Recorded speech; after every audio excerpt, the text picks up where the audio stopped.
Hello বন্ধুরা, আপনারা যারা আপনাদের মনের মতো করে গল্প লিখতে চান বা লেখাতে চান, তারা আমাদের সাথে যোগাযোগ করতে পারেন। বা আমাদের এই মিঠুন স্টোরি চ্যানেলের জন্য ভয়েস করতে চান, তারা ভিডিও ডিসক্রিপশন বক্সে হোয়াটসঅ্যাপ ফোন নাম্বার দেওয়া আছে, সেখান থেকে আমাদেরকে আপনাদের মনের মতো করে মতামত জানাতে পারেন।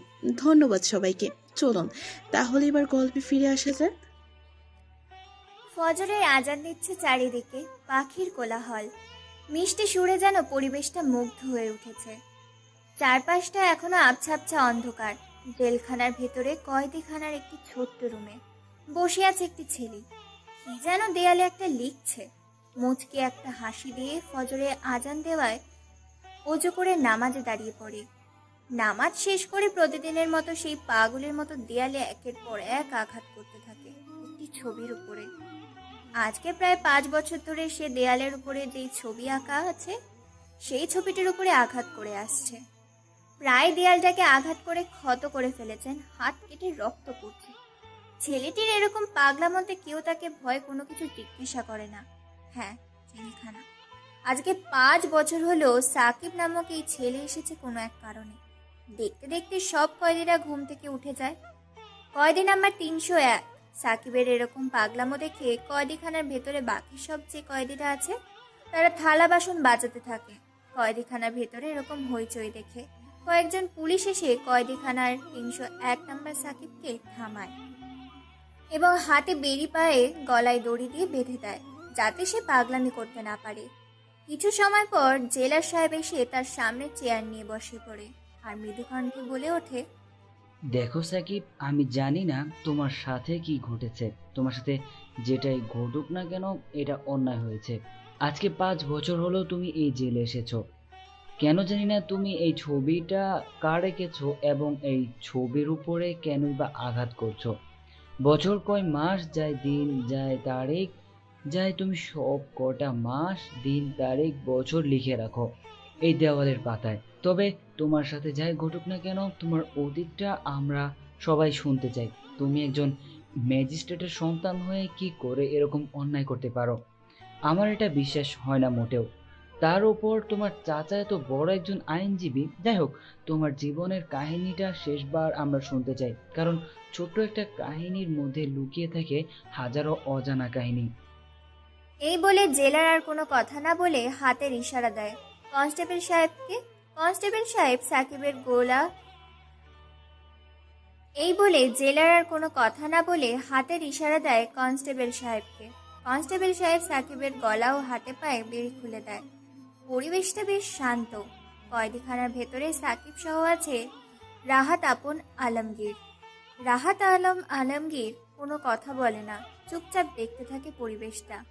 রাহাত শহরের টোকাই মাস্তান, সে কাউকে খুন করতে দুবার ভাবে না, অর্থাৎ কন্ট্রাক্ট সিরিয়াল কিলার। টাকার বিনিময়ে কাজ করে সে। আর আপন, সে হচ্ছে শহরের আতঙ্কবাদী। শহরে টাকার বিনিময়ে সে আতঙ্ক সরিয়ে দেয়। বিভিন্ন বোম ব্লাস্ট ও খুনাখুনির মধ্যে জড়িত সে। সবশেষে আলমগীর। আলমগীর হচ্ছে শহরের শীর্ষ ও আন্ডারওয়ার্ল্ডের টপ সিক্রেট ইনফর্মার। সে টাকার বিনিময় এক দেশে তথ্য আরেক দেশে পাচার করে, যাকে বলে সাইবার ওয়ার্ল্ডের টপ হ্যাকার কিং। এই তিনজনের যোগসূত্রে সাকিবের সাথে জেলে থাকে। তবে তারা সাকিবকে প্রচন্ড ভয় পায়, কেননা সাকিবকে তার সম্পর্কে তাদের বেশ কিছু ধারণা আছে।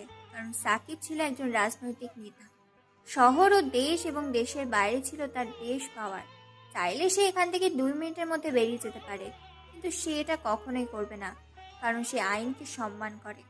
যেখানে শহরে তার মা একজন ম্যাজিস্ট্রেট, বাবা দেশ ও দেশের বাইরের কোটি কোটি বিজনেসম্যান, চাচা বিশাল এক আইনজীবী, এর মধ্যে রয়েছে তার পাওয়ার। সাকিব চোখ বন্ধ করে বসে আছে। হঠাৎ কিছু বেইমান, প্রতারক, ধোঁকাবাজ, বিশ্বাসঘাতকের চোখের সামনে ছবি ভেসে আসতে মুচকে একটা হাসি দেয় সাকিব। তার এই হাসির অর্থ খুবই ভয়ঙ্কর। এই হাসির মানে হলো লুকিয়ে থাকা হাজারো কথা। হঠাৎ তার একজনের কথা মনে পড়তেই নিজের অজান্তেই তার চোখ থেকে দুফোঁটা অশ্রু গড়িয়ে পড়ে। সাকিবের চোখে পানি দেখে রাহাত আপন আলমগীর একে অপরের দিকে তাকিয়ে আছে। বেশ কিছু সময় নীরবতায় কেটে যায়। নীরবতা ভেঙে রাহাত বলে ওঠে, ভাই, আপনার চোখে জল মানায় না। আমি জীবনে অনেক খুন করছি, এবার না হয় আপনার জন্য বেশ কিছু খুন করব। আপনি শুধু আপনার জীবনের কাহিনী বলুন। এই কথা শুনে সাকিব, আপন, আলমগীর একে অপরের দিকে তাকিয়ে আছে। আপন ও আলমগীর তারাও একই কথা বলে, খুন খারাপি, হানাহানি, মারপিট, সন্ত্রাসী করবে। এবার না হয় জেল থেকে বের হওয়ার পর সাকিবের জন্য আরো বেশ কিছু খুন করবে। সাকিব তিনজনের দিকে তাকিয়ে একটা মুচকি হাসি দেয়। তারা তিনজন সাকিবের দিকে তাকিয়ে আছে। সাকিব সে অতীতে ডুব দেয়। সাকিব বাবা মায়ের একমাত্র সন্তান। আমি পূর্বেই বলেছি যে সাকিবের মা একজন মস্ত বড় ম্যাজিস্ট্রেট, আর সাকিবের বাবা দেশ ও দেশের বাইরে একজন বিশ্বের ওয়ার্ল্ড টপ কোটিপতি বিজনেসম্যান। সাকিবের চাচা শহরের বিশেষ ও প্রধান আইনজীবী, আর চাচি গৃহিণী। এক পরিবারেই বসবাস করে তারা, যাদেরকে যৌথ পরিবার বলা হয়। বেশ সুখে কাটছে সাকিবের দিনকাল। সাকিব তার বাবার অফিসের পাশাপাশি রাজনীতি করে। গরিব দুঃখী মানুষের সহায়তা করাই তার প্রধান কাজ। সাকিবের একটা চাচাতো বোন আছে, তার থেকে 1 বছরের সিনিয়র। দেখতে বেশ মাশাল্লাহ, ধানা কাটা পুরি। খুব ভালোবাসে সাকিবকে ইরা। দেখতে বেশ স্মার্ট ও মায়াবী। সে আমাদের গল্পের নায়িকা। তার বর্ণনা পরে দিচ্ছি। চলুন আগে সাকিবের বর্ণনা দিয়ে দিই। সাকিব দেখতে হিন্দি সিনেমার হিরোদের থেকে বেস্ট, স্মার্ট, হ্যান্ডসাম। শঠাম দেহ, 6 প্যাক বডি, উচ্চতা প্রায় 7 ফুট 2 ইঞ্চি, উজ্জ্বল ফর্সা গায়ের রং, ধবধবে সাদা, দুধে হালতা গায়ের চামড়া। হ্যাঁ, আমাদের গল্পের নায়িকা ইরা। দেখতে গুলুমুলু, লাজুক লতা, দেখতে বেশ মায়াবী। ঠোঁটের নিচে লেগে আছে মুচকি একটা হাসি। উচ্চতা প্রায় 5 ফুট 7 ইঞ্চি, বেশ গায়ের রং, দুধে হালতা, উজ্জ্বল ফর্সা। তার গায়ের রং ধবধবে সাদা। যে দেখলে সেই প্রথম দেখায় প্রেমে পড়ে যাবে, কারণ তার মুখে লেগে আছে অসম্ভব মায়াবতী এক আভা। সাকিব শুয়ে আছে, অন্য দিক দিয়ে ইরা সাকিবকে খুঁজে বেড়াচ্ছে। সাকিবের আম্মু আসমা বেগমকে জিজ্ঞেস করে ইরা। আসমা বেগম বলে দেয় নিজের রুমে আছে। ইরা আর দেরি না করে দোতলার সিঁড়ি ভেদ করে সাকিবের রুমে প্রবেশ করে। কোনো কথা ছাড়াই ইরা খাটে উঠে সাকিবের গলা চেপে ধরে। হঠাৎ সাকিব নিঃশ্বাস নিতে কষ্ট হলে চোখ খুলে দেখে তার ইরা আপু গলা চেপে ধরে আছে। নিজেকে বাঁচানোর জন্য সাকিব দেয় এক ধাক্কা। ইরা গিয়ে ফ্লোরে থপ করে বসে পড়ে আর মুড়ে এক চিৎকার। সাথে সাথে বলে ওঠে, ও আম্মু গো, কোথায় গো? তোমার ছেলে আমায় মেরে ফেললো গো। মা গো, গেলাম গো। এসব বলছে আর কাঁদছে। কিছুক্ষণ পর আসমা বেগম মানে সাকিবের আম্মু আর ইরার আম্মু ড্রয়িং রুম থেকে চলে আসে সাকিবের রুমে, আর দেখে সাকিব বিছানার উপরে বসে আছে আর ইরা ফ্লোরে পড়ে কান্না করছে। এটা দেখে আসমা বেগম বলে ওঠে, একে ইরা, তুই নিচে কিভাবে পড়লি? আর তুই এখানে বা কি করছিস? এবার ইরা কাঁদতে কাঁদতে বা কাঁদার অভিনয় করে বলে ওঠে, আমি তোমাকে বললাম না ওকে ডাকতে এসেছিলাম, আর ওকে ডাকার সময় ও বলে যাবে না। আমি ওকে ওঠাতে গেলে ও আমাকে জোরে ধাক্কা দিয়ে ফেলে দেয়। এখানে আমি খুব ব্যথা পেয়েছি, কোমরটা বুঝি আমার ভেঙেই গেল। আসমা বেগম তার মেয়ের মুখে একথা শুনে রাগী দৃষ্টিতে তাকায় সাকিবের দিকে। সাকিব একটা শুকনো ঢোক গিলে, কারণ সে তার মাকে খুবই ভয় করে। সাকিবের দিকে আসমা বেগম এভাবে তাকিয়েছে দেখে জান্নাত বেগম চোখের ইশারায় সাকিবকে শান্ত হতে বলে। আর জান্নাত বেগম হচ্ছে ইরার আম্মু। আসমা বেগম নিজের ছেলের দিকে তাকিয়ে বলে ওঠে রাগী কণ্ঠে, তুই ওকে ধাক্কা দিয়ে ফেলে দিয়েছিস কেন? যেহেতু তুই ওকে ফেলে দিয়েছিস, তাহলে তুই ওকে ওষুধ লাগিয়ে দিবি। এই কথা শুনে সাকিবের হয়ে জান্নাত বেগম যখনই কথা বলতে যাবে, তখনই আসমা বেগম জান্নাত বেগমকে থামিয়ে দিয়ে সাকিবের হাতে একটা ওষুধের পলিথিন দিয়ে টানতে টানতে জান্নাত বেগমকে নিয়ে যায় আসমা বেগম ড্রয়িং রুমের দিকে।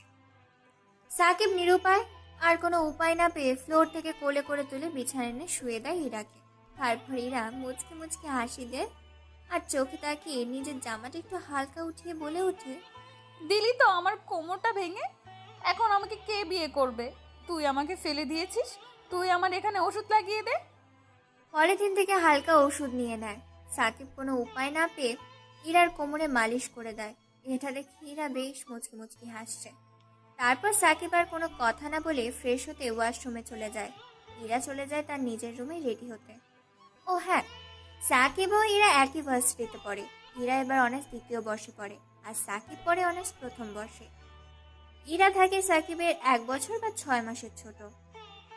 ইরা আর সাকিব দুজনে ভার্সিটি যাওয়ার জন্য নিচে আসে। তারপর আসমা বেগম ও জান্নাত বেগম তাদেরকে খাবার বেড়ে দেয়। আসমা বেগম ইরাকে ভাত খাইয়ে দিতে থাকে আর জান্নাত বেগম সাকিবকে। খাওয়া দাওয়ার পর্ব যে যার মতো করে বেরিয়ে পড়ে ভার্সিটির উদ্দেশ্যে। ভার্সিটিতে কড়া গলায় ইরা সাকিবকে বলে দেয় যাতে সে তার ক্লাসের বাইরে আড্ডা না দেয়। সাকিব চলে যায় তার বন্ধুদের কাছে আর ইরা চলে যায় তার বান্ধবীদের কাছে। সাকিব এই কলেজের প্রধান নেতৃত্বের ছাত্র দলের নেতা। তেমনই তার বিপরীত দল সোহাগ।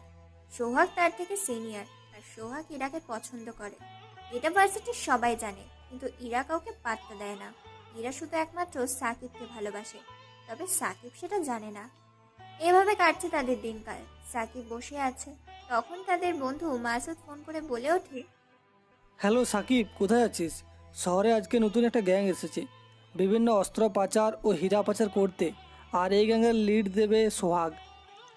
ও আইসি, ঠিক আছে, আসতে দে। ব্যান্ড বাজিয়ে দিব। তাদের আমাদের দলের প্রত্যেকটি বন্ধুকে রেডি থাকতে বলবি। আজকে রাতে অপারেশন সাকসেসফুল হবে, ফুল ধামাকা। ওকে ভাই, ঠিক আছে, সমস্যা নাই। এই বলে ফোন কেটে দেয় সাকিব। তারপর সাকিব সবার সাথে মিটিং করে, কি করে কি করবে এবং তাদের গ্যাংয়ের ছেলেদের রেডি থাকতে বলে আজকে রাতের জন্য। তারপর আড্ডা দিতে থাকে। আজকে ক্লাস করবে না বলে দিয়েছে। তাদের মাঝে আসে পায়েল। পায়েল সাকিবকে পছন্দ করে, অনেকবার প্রপোজ করেছে, কিন্তু সাকিব রাজি হয়নি। তার এক কথা, সে প্রস্তাবে রাজি না। আঠার মতো লেগে আছে পায়েল তার জীবনের সাথে। অন্যদিকে ইরা তার বান্ধবীদের সাথে আড্ডা দিচ্ছে। মাফি, বিপাশা, আশা। হঠাৎ করে সেখানে আগন্তুক হিসেবে এন্ট্রি নেয় সোহাগ। তারপর সোহাগ উল্টো পাল্টা ইঙ্গিত করতে থাকে ইরাকে। অনেক বাজে বাজে প্রস্তাব দেয়, খারাপ কথা বলে হাসাহাসি তামাশা করে তার সাথে। আর তাদেরই ক্লাসমেটের একটা ছেলে গিয়ে বলে দেয় সাকিবকে। সাকিব তার দলকে নিয়ে চলে আসে এই ক্লাসরুমে। তারপর কোনো কথা ছাড়াই সোহাগকে উড়াধুরা মারতে থাকে। সোহাগকে মারার ফলে সোহাগের বন্ধুরা সাকিবকে মারতে এলে সাকিবের বাকি সব বন্ধুরাও দলের ছেলেরা উদ্যম মধ্যম দিতে থাকে সোহাগ ও তার বন্ধুদের। আধমারা করে ফেলেছে প্রায়। এক পর্যায়ে ইরা গিয়ে সাকিবকে থামায়। সাকিব থামছে না দেখে সাকিবের গালে একটা থাপ্পড় মারে ইরা আর বলে ওঠে, ছাড় বলছি ওকে। তুই কি ওকে মেরে ফেলবি নাকি? খুনি হয়েছিস নাকি সন্ত্রাসী হয়েছিস যে তুই মারপিট করছিস, তা আবার আমার সামনে? কিন্তু ও তো তোমাকে। ব্যাস, অনেক হয়েছে, আর কোনো কথা নয়। সোহাগ বিশ্রী রকম একটা হাসি দেয় তাদের কর্মকাণ্ড দেখে। ইরা জানে সোহাগ নামের ছেলেটা ভালো নয়। সে যখন তখন সাকিবের ক্ষতি করে দিতে পারে, তাই সাকিবকে তার কাছ থেকে দূরে রাখার চেষ্টা করে। এ পর্যন্ত সোহাগ সাকিবের হাতে অনেক মার খেয়েছে। সোহাগ সাকিবের থেকে সিনিয়র, তবুও সাকিব আর কোনো কথা না বলে আরো কয়েকটা লাঠি মেরে সোহাগকে চলে আসে সেখান থেকে। নিজের রাগটা কন্ট্রোল করার জন্য ক্যাম্পাসের ক্যান্টিনে বসে সিগারেট খেতে থাকে একের পর এক। নিজের রাগটাকে কন্ট্রোল করার চেষ্টা করে। তার বন্ধুরা তাকে মানা করছে যেন সিগারেট না খায়। সিগারেট খেলে কষ্ট হয় তার, তবুও খেতে থাকে নিজের রাগটাকে দমানোর জন্য। সাকিবের যখন রাগ হয় তখন নিজের রাগটাকে কন্ট্রোল করার জন্য নিজের রাগটা সিগারেটের উপর দিয়ে চালিয়ে দেয়। কিছু সময় পরে ইরা সাকিবের সামনে এসে হাজির হয়। তারপর বেশ কয়েকটা ছবি তুলে নেয় সাকিবের আর বলে ওঠে, তোকে কতবার বলেছি যে তুই সিগারেট খাবি না, তাও খাচ্ছিস। আজকে বাসায় চল, তোকে বোঝাবো। এই ছবিগুলো আজকে আম্মুর হাতে তুলে দিব আর বলবো দেখো তোমার ছেলে কি করে, তারপর দেখবো কি করে সিগারেট খাস। সাকিব কোনো কথা না বলে একের পর এক সিগারেট খেয়েই চলেছে। এটা দেখে আবার ইরা মাসুমের কাছ থেকে সিগারেট ও লাইটারটা নিয়ে সিগারেট খেতে থাকে। কয়েকটা দিতেই কেসে ওঠে ইরা। এটা দেখে সাকিব হাঁ করে তাকিয়ে আছে ইরার দিকে, সাথে সাকিবের বন্ধুরাও।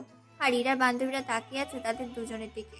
সাকিব এরকম দেখে এবার সিগারেটটা ফেলে দেয়, সাথে ইরার। তারপর সাকিব ইরার উদ্দেশ্যে বলে ওঠে, এখানে কি চাই তোমার? যাও না, যাও। এই সোহাগকে বাঁচাও, ওই সোহাগকে বাঁচাও। আমার এখানে কি চাই? তোমরা কেন এসেছো?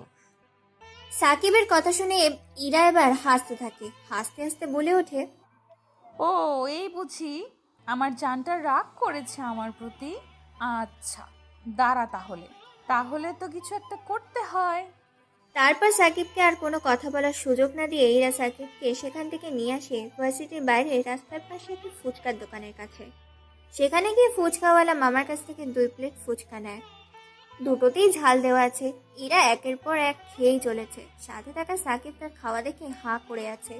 সাকিব এভাবে হাঁ করে আছে দেখে ইরা এবার তার প্লেট থেকে একটা ফুচকা নিয়ে মুখে ঢুকিয়ে দেয় সাকিবের। সাকিব আনমনে সেটা খেতে থাকে। কিছু সময় পর সাকিব তার মুখে ঝাল অনুভব করে। হাতের প্লেটটা ফেলে দেয়, এদিক ওদিক ছোটাছুটি করতে থাকে। ঝালের জন্য ইরা সাকিবের এরকম অবস্থা দেখে ফুচকা মামার কাছ থেকে পানি চায়, কিন্তু ফুচকার দোকানে পানি না থাকায় ফুচকা মামাকে বেশ ঝাড়ি দেয়। বেশ খানিকক্ষণ কথা শুনে ফুচকাওয়ালার কাছ থেকে চিনি চাইলে চিনি নেয়, বলে আরো বেশ কথা শোনায়। ফুচকাওয়ালাকে আশেপাশের পানি খুঁজে কিন্তু পায় না, এদিকে চিৎকার করছে। সাকিবের এরকম অবস্থা দেখে আশেপাশের লোকগুলো হাসাহাসি করছে, সাথে মেয়েগুলো এটা দেখে। আর কোনো কথা না ভেবে চার ঠোঁট এক করে দেয় ইরা। সাকিব এভাবে একেবারে হতবাক, কি যেন মিষ্টি পেয়েছে। সাকিব একেবারে স্তম্ভ হয়ে গেছে। এতক্ষণ ইরা কি করেছে কোনো খেয়ালই নেই। আশেপাশের মানুষ হাঁ করে তাকিয়ে আছে তাদের দুজনের দিকে, চোখের পলক যেন ফেলছে না। কিছু সময় এভাবে কেটে যায়। হঠাৎ সাকিবের মনে পড়তেই ধাক্কা দিয়ে সরিয়ে দেয় ইরাকে। তারপর ইরা লজ্জা পেয়ে সাকিবের বুকে মুখ লোকায়। সাকিব কোনো কিছুই বুঝে উঠতে পারছে না। তারপর সাকিব ইরাকে সরিয়ে দিয়ে বলে ওঠে, কি আপু, এটা কি করলে? আমার সব মান সম্মান উঠিয়ে নিলে। এখন আমাকে কে ভালোবাসবে বলো দেখি? আমিও তো কিছু জানি না, তোর ঝাল লেগেছিল, কোনো কিছু পাই নাই, তাই এই পদ্ধতিটা ইউজ করেছি। আমার কি দোষ বল? আমার তো মনে হয় আমার ঝাল তো হয়নি, কিন্তু তোমার ইচ্ছে হয়েছিল তাই তুমি এমন করেছো। আমি আজকে বাসায় যাই, তারপর ছোট আম্মুকে সব বলবো তুমি জোরপূর্বকভাবে আমাকে রাস্তার মাঝে কি। কথা বলতে দেয় না আর সাকিবকে। তার আগেই তার পায়ে এক লাথি দিয়ে রাগ দেখিয়ে চলে আসে ইরা। সাকিবও হাসতে হাসতে ইরার পেছনে এসে গাড়িতে উঠে বসে পড়ে। ইরা কোনো কথা বলছে না, মাথাটা বাইরের দিকে করে আছে। এটা দেখে সাকিব বলে ওঠে, আপু, লিপকিসটা কিন্তু অনেক সুন্দর ছিল। এরকম যদি পাই তাহলে রোজ ফুচকা খেতে আমার কোনো অসুবিধা নেই। এরকম আগে কথা শুনে আরও রেগে যায়। এবার গাড়ির সিট থেকে উঠে এসে সাকিবের কোলে বসে পড়ে আর শার্টের কলার ধরে ঝাঁকাতে থাকে আর বলে ওঠে, কি বললি শয়তান? দাঁড়া, তোর আজকে খবর আছে। শুধু একবার বাসায় চল, তোকে বোঝাবো বিয়ের পর কি হয়। ইরা সাকিবের কোলে সারা পথ চড়ে এসেছে বাড়ি পর্যন্ত। বাড়ির ভেতরে ঢুকে যে যার মতো ফ্রেশ হতে চলে যায়। সাকিব বিছানায় শুয়ে আছে। এমন সময় তার ফোনে ফোন আসে। ফোনের ওপার থেকে বলছে ফোন রিসিভ করতেই। হ্যালো ভাই, আমাদের ছেলেপেলে রেডি আছে তো? তারা 12টার দিকে ময়দানে নামবে। আমরা কয়টায় বেরোবো? আমরা আজকে 11টার দিকে বেরোবো। আমাদের সকল ছেলেপেলেদের গোডাউনে রেডি থাকতে বলবি, অপারেশন যেন সাকসেসফুল হয়। ওকে ভাই, ঠিক আছে, সব কিছু রেডি করা আছে। তারপর ফোন কেটে দেয়। সাকিব একটা গুগল ম্যাপ বের করে দেখতে থাকে এলাকাটা ভালো করে। কোন দিক দিয়ে অ্যাকশন নিলে তারা সহজেই প্রতিহত করবে বিপরীত দলকে। আর মনে কাজ করতে থাকে সাকিব। পেছনে কারো উপস্থিতি টের পেয়ে পেছন করে দেখে ইরা দাঁড়িয়ে আছে। এটা দেখে সাকিব বলে ওঠে, আপু, তুমি এখানে এখনো ঘুমাওনি? এখানে কি করছো? যাও ঘুমাও। না রে, ঘুম আসে না, তোকে ছাড়া কেমন জানি লাগছে, তাই তোর কাছে এলাম। চল না, আমাকে ঘুম পাড়িয়ে দিবি। কি এত বড় মেয়ে হয়েছো আর আমাকে নিয়ে ঘুমাবে? এখন এখান থেকে যাও, না হলে ছোট আম্মুকে ডাক দিব এখনই। তুই আমার সাথে ঘুমাবি কিনা বল, না হলে কিন্তু আমি বড় আম্মুকে এখনই ডাকবো আর বলবো তুই আমাকে মেরেছিস। তারপর দেখিস তোর কি হাল হয়। আমি পারবো না, আমি একটা জরুরি কাজ করতেছি। ইরা আর কোনো কথা না বলে ধপ করে বসে পড়ে সাকিবের কোলে। তারপর সাকিবের দুই হাত তার পেটের মধ্যে রাখে আর বলে, এখন কাজ করো। সাকিবও পড়েছে আচ্ছা জ্বালায়। এদিকে তাকে বের হতে হবে রাতের অন্ধকারে রাজা হওয়ার জন্য, আর অন্যদিকে এই বাঁচার মেয়ের প্যারা। অনেক কষ্টে বুঝিয়ে শুনিয়ে এরাকে ঘুম পাড়ার বদলে তাকে কোলে নিয়ে শুয়ে দিয়ে আসে সাকিব। যখনই চলে আসতে যাবে তখনই ইরা সাকিবের হাতটা টান দেয়। সাকিব উল্টো হয়ে পড়ে যায় ইরার উপরে। আবারও একত্রিত হয়ে যায় চার ঠোঁট। তারপর ইরা সাকিবের ঠোঁটে একটা কামড় দেয় আস্তে করে, দিয়ে কাঁথা নিয়ে ঘুমিয়ে পড়ে। সাকিব পাগলি বলে মুচকি একটা হাসি দিয়ে বেরিয়ে পড়ে তার নিউ গন্তব্যের উদ্দেশ্যে। সাকিব নিজের রুমে রেডি হচ্ছে। পরনে কালো প্যান্ট, কালো জ্যাকেট, মাথায় হেড, মুখে মাস্ক, এক হাতে বন্দুক, অন্য হাতে ব্রেসলেট, তারপর হ্যান্ড গ্লাভস, চোখে রঙিন সানগ্লাস। বেরিয়ে পড়ে চুপি চুপি। বাড়ির ভেতর থেকে R15 বাইকটি নিয়ে গোডাউনের উদ্দেশ্যে দেখতে দেখতে 12টা বেজে যায়। ঠাকুরগাঁ হাইওয়ে রাস্তা, বড় মাঠ চারিদিকটা ঘিরে রেখেছে। বেশ কিছু ছেলে পেলে দেখতে দেখতে 12:30 বেজে গেছে।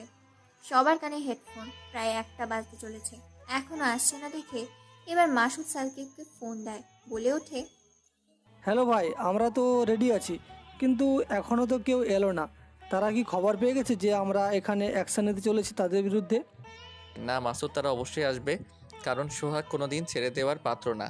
তার টাকার নেশা খুব, তাই তাকে আসতে হবে। আর আমাদের হাতে একটা মাত্র প্রমাণ আছে, ওকে ধরতে পারলে এখানে জীবিত মেরে ফেলবো। ওর জন্য শহরের আজকে এই অবস্থা। ভাই, আমার মনে হয় না যে সে আসবে, হয়তো তার সাঙ্গপাঙ্গরা আসবে, ওরা ম্যাক্সিমাম বেশি আসবে। ওকে, দেখা যাক। দেখতে দেখতে আরও বেশ কিছু সময় পেরিয়ে যায়। হঠাৎ দুদিক থেকে পরপর বেশ কয়েকটা গাড়ি এসে রাস্তার মাঝে এসে দাঁড়ায়। গাড়ি থেকে নেমে আসে মাত্র দুজন ব্যক্তি। সাকিবরা ভেবেছিল হয়তো বেশ বড় একটা গ্যাং আসবে, কিন্তু সেটা না, এসেছে মাত্র দুজন। এটা দেখে বেশ অবাক হয়েছে সাকিবরা। গাড়ি থেকে দুজন নেমে আসে, একজন জব্বার আর একজন জাবেদ। চারিদিকে বেশ অন্ধকার জমেছে। আকাশের আবার আজকে তারার মেলা, চাঁদের মেলা, জ্যোৎস্না। রাতের মেলার চারদিকটা অনেক ফটফটে আবছা আবছা অন্ধকার। জব্বার হলো শহরের কুখ্যাত সন্ত্রাসী, আর জাবেদ হলো সোহাগের ডান হাত। সোহাগের কথা মতো কাজ করে এই জাবেদ। দেশের সন্ত্রাসী ও টাকার বিনিময়ে কাজ করে তারা। দুজনের মুখোমুখি এসে দাঁড়ায় আর বলে ওঠে, পুরো 15 লক্ষ টাকার মাল আছে, আর তোর ভাই সোহাগরে বলে দিবি মালটা যেন ভালো করে সাপ্লাই করে, আর আমার নামটা যেন প্রকাশ না হয়, না হলে তুইও বাঁচবি না আর তোর বসও বাঁচবে না। আমাদেরকে মারবি তুই? শোন, তুই কিন্তু এখন বর্তমানে সিংহের গোয়ায় আছিস, আর এই সিংহ একবার থাবা মারলে চিরতরে শেষ। আর এই জাবেদ যা বলে তাই করে, কথার কোনো নড়চড় হবে না। বলে দিয়েছি যখন, তখন হবে না। Good bye. এই বলে যখনই জাবেদ আর জব্বার দুজন দুজনের গাড়িতে চলে যাবে, তখনই পরপর চারদিক দিয়ে বেশ কয়েকটা বুলেট এসে তাদের গাড়ির টায়ারগুলো পাঞ্চার করে দেয়। হঠাৎ এমন হওয়াতে জাবেদ আর জব্বার কোনো কিছু বুঝে উঠতে পারে না। পালাতে চেষ্টা করলে পালাতে পারে না। চারিদিক দিয়ে ঘিরে ফেলে সাকিবের দলবল। জব্বার চিনে ফেলেছে সাকিবকে, জাবেদ চিনে ফেলেছে সাকিবকে। সাকিবের হাতে একবার ধরা পড়েছে মানে মৃত্যু নিশ্চিত। তাদেরকে আর কোনো কথা বলার সুযোগ না দিয়ে মাসুদ, মাসুম, রানা, সিফাত, শাহিন তার দলের ছেলেরা তাদের দুজনকে চ্যাংদোলা করে ঝুলিয়ে ঝাঁকাতে ঝাঁকাতে নিয়ে যায় তাদের গোডাউনে। সেখানে গিয়ে হাতগুলো রশ্মির সাহায্যে বেঁধে ফেলে, তারপর তাদের দাঁড় করিয়ে রাখে। তাদের সামনে কিছু ইলেকট্রিক্যাল সরঞ্জাম এবং কিছু লোহা, কিছু অস্ত্র রাখা হয়, যেসব দেখে আঁতকে ওঠে জব্বার ও জাবেদ। জব্বার ও জাবেদ ভয়ে কোনো কিছু বলতে পারছে না, শুধু মুখ দিয়ে লালা বের হচ্ছে। মাসুদ একটা লোহার রডে আগুন ধরায়, আগুনে গলাবার পর লোহা টক টক হয়ে ওঠে, গরম ধোঁয়া বের হচ্ছে। সেই লোহার রড থেকে সাকিব জাবেদের পায়ে আস্তে করে ঢুকিয়ে দেয়। মুহূর্তের মধ্যে লোহার শিকটা পায়ের এফোর ওফর বেরিয়ে যায় জাবেদের। জাবেদ গগন কাঁপানো এক চিৎকার দেয়। তার চিৎকারে যেন থরথর করে কাঁপছে পুরো বিল্ডিংটা। জাবেদের যেরকম ভয়ঙ্কর অত্যাচার দেখে জব্বার প্যান্টের মূলমন্ত্র করে ফেলেছে। একই শাস্তি দেওয়া হয় জব্বারকে। জব্বার শুধু লাফাতে শুরু করেছে। তারপর তাদের হাতের মধ্যে রাখা হয়, পায়ের তালুতে রাখা হয়। পাগুলো মুহূর্তের মধ্যে গলে ঝলসে যায়। জাবেদ ও জব্বারের চিৎকার তাদের ভালো লাগছে না দেখে তাদের মুখে দুইটা রুমাল ঢুকিয়ে দেয়। তারপর একটা ছুরি বের করে তাদের কানগুলো কেটে নেয় যাতে তারা শুনতে না পায়। তারপর হাঁটু পর্যন্ত তাদের পাগুলো কেটে নেয় যাতে তারা লাফাতে না পারে। তারপর তাদের জিহ্বা কেটে নেয় যাতে তারা কথা বলতে না পারে। তারপর তাদের দুই ঠোঁট একসাথে সেলাই করে দেয় দুজনে। তাদের এরকম মর্মান্তিকের পিক তুলে অন্য সিম থেকে পাঠিয়ে দেয় সোহাগের ফোনে। সোহাগ এরকম দৃশ্য দেখে আঁতকে ওঠে। তারপর তাদের বুক কেটে নেয়। তারপর তাদের বুকের ভেতর হাত ঢুকিয়ে কলিজাটা বের করে নিয়ে আসে। তারপর তাদের পাকস্থলী কেটে ফেলে। পেটের ভেতর থেকে লিভার ও কিডনি দুটো বের করে নিয়ে কালো বাজারে বিক্রি করার উদ্দেশ্যে। আধমরা হয়ে আছে জিভটা, ধুকো ধুকো করতেছে তাদের এরকম কষ্ট দেখে আর কষ্ট দেবে না বলে সাকিব এবার মাসুদের কাছ থেকে একটা চাইনিজ কুড়াল নেয়। তারপর কুড়াল দিয়ে বেশ কয়েক খণ্ড করে ফেলে তাদের শরীরটাকে। তারপর তাদের শরীরটাকে হাঙর দিয়ে খাওয়াতে বলে কিছু অংশ রাস্তায় কুকুরদের আর কিছু অংশ আকাশে উড়িয়ে দিতে, কারণ আকাশে পাখিদের ক্ষুধা আছে কাকেদের, শকুনদের। আজকাল খাবার না পেয়ে পাখিরা বিলুপ্ত হয়ে যাচ্ছে। পরিবেশ খারাপ হওয়ার কারণে আজকাল পশু পাখি বিলুপ্ত হয়ে যাচ্ছে। মানুষের এরকম গাছপালা কেটে ফেলা পরিবেশকে দূষণের কারণে হাজারো পাখি বিলুপ্ত হয়ে যাচ্ছে। আমরা যেসব পাখি দেখেছি সেই সব পাখি পরের প্রজন্ম দেখবে না। মানুষ নিজেই নিজেদের ধ্বংস করছে। এই পশু পাখিদেরকে বাঁচিয়ে রাখতে হলেও তাদেরকে কিছু খাওয়াতে হবে। হ্যাঁ বন্ধুরা, আপনারা ঠিকই শুনেছেন। আমরা একটা গল্পের মাধ্যমে ফুটিয়ে তোলার চেষ্টা করি আমাদের আশেপাশে প্রাকৃতিক সম্পদ ও মানুষের আবেগ চেতনা প্রজন্ম। আমরা যদি একটু সতর্ক হই, তাহলে আমাদের প্রাকৃতিক পরিবেশ, আমাদের পাখি, আমাদের দেশের সম্পদ কখনোই বিলুপ্ত হবে না। আজকাল দোয়েল পাখি, বাবুই পাখি, টুনটুনি পাখি এসব দেখা যায় না। যে পাখিগুলো আগে ঘরে ঘরে ছিল, এগুলো সব মানুষের কারণেই বিরক্ত হয়ে যাচ্ছে। তাই আমরা যদি সতর্ক থাকি, আমাদের পরিবেশ সতর্ক থাকবে, জীবাণু মুক্ত থাকবে, আমরা সুস্থ থাকবো। বাকিটা আপনারা বুঝে নিয়ে চলুন গল্পে ফিরে আসা যাক। দেখতে দেখতে রাত 2টা বেজে গেছে। এদিকে ইরার ঘুম ভেঙে গেছে, তাই ইরা দেখতে চলে গিয়েছে সাকিব কি করে। তার রুমে গিয়ে দেখে সাকিব নেই। এটা দেখে বেশ চিন্তায় পড়ে যায় ইরা। ইরা মনে করেছে সাকিব কোনো মেয়ের সাথে দেখা করতে গেছে, তাই পুরো বাড়ি কান্নায় ও ভাঙচুরে মাতিয়ে তুলেছে। এত ভাঙচুর ও কান্নার শব্দে আসমা বেগম ও জান্নাত বেগম, তাদের দুই স্বামী অর্থাৎ সাকিবের বাবা ও ইরার বাবা বেরিয়ে আসে মেয়েকে দেখতে। এত কান্না করতে দেখে আসমা বেগম বলে ওঠে, কি হয়েছে রে মা, এভাবে কাঁদছিস কেন তুই? এখনো ঘুমাসনি কেন? ইরা কোনো কথা না বলে ফুপিয়ে ফুপিয়ে কান্না করে চলেছে। তাকে এভাবে কান্না করতে দেখে আসমা বেগম আবার বলে ওঠে, তবু এরা কোনো কথা বলে না। সাকিবের আম্মু আসমা বেগমকে জড়িয়ে ধরে কান্না করতে বলে ওঠে, আম্মু, তোমার হারামি ছেলে এত রাতে ঘরে নেই, জানি না কোন মেয়ের সাথে ফুষ্টি নষ্টি করতে গেছে। আমি ওকে ছাড়া কোনোভাবেই ঘুমাবো না। মেয়ের মুখে এরকম কথা শুনে জান্নাত বেগম ও ইরার বাবা, সাকিবের বাবা সবাই একে অপরের দিকে চাওয়াচাই করতে থাকে। সবাই বুঝে গেছে যে ইরা সাকিবকে পছন্দ করে এবং ভালোবাসে, তাই এরকম পাগলামি করছে। সাকিবের আম্মু আসমা বেগম বলে ওঠে, দেখ, আমার পাগলি মেয়ে আমার ছেলেটাকে ভালোবাসিস, এ কথা আগে বললেই হয়ে যেত।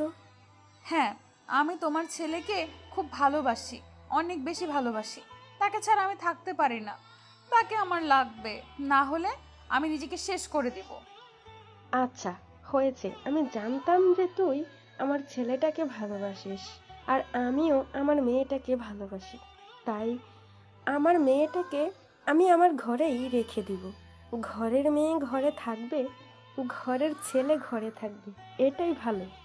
তুই তোর ঘরে যা, সাকিব আসলে ওকে আমি আচ্ছা করে বকে দেব, তোর রুমে পাঠিয়ে দিব।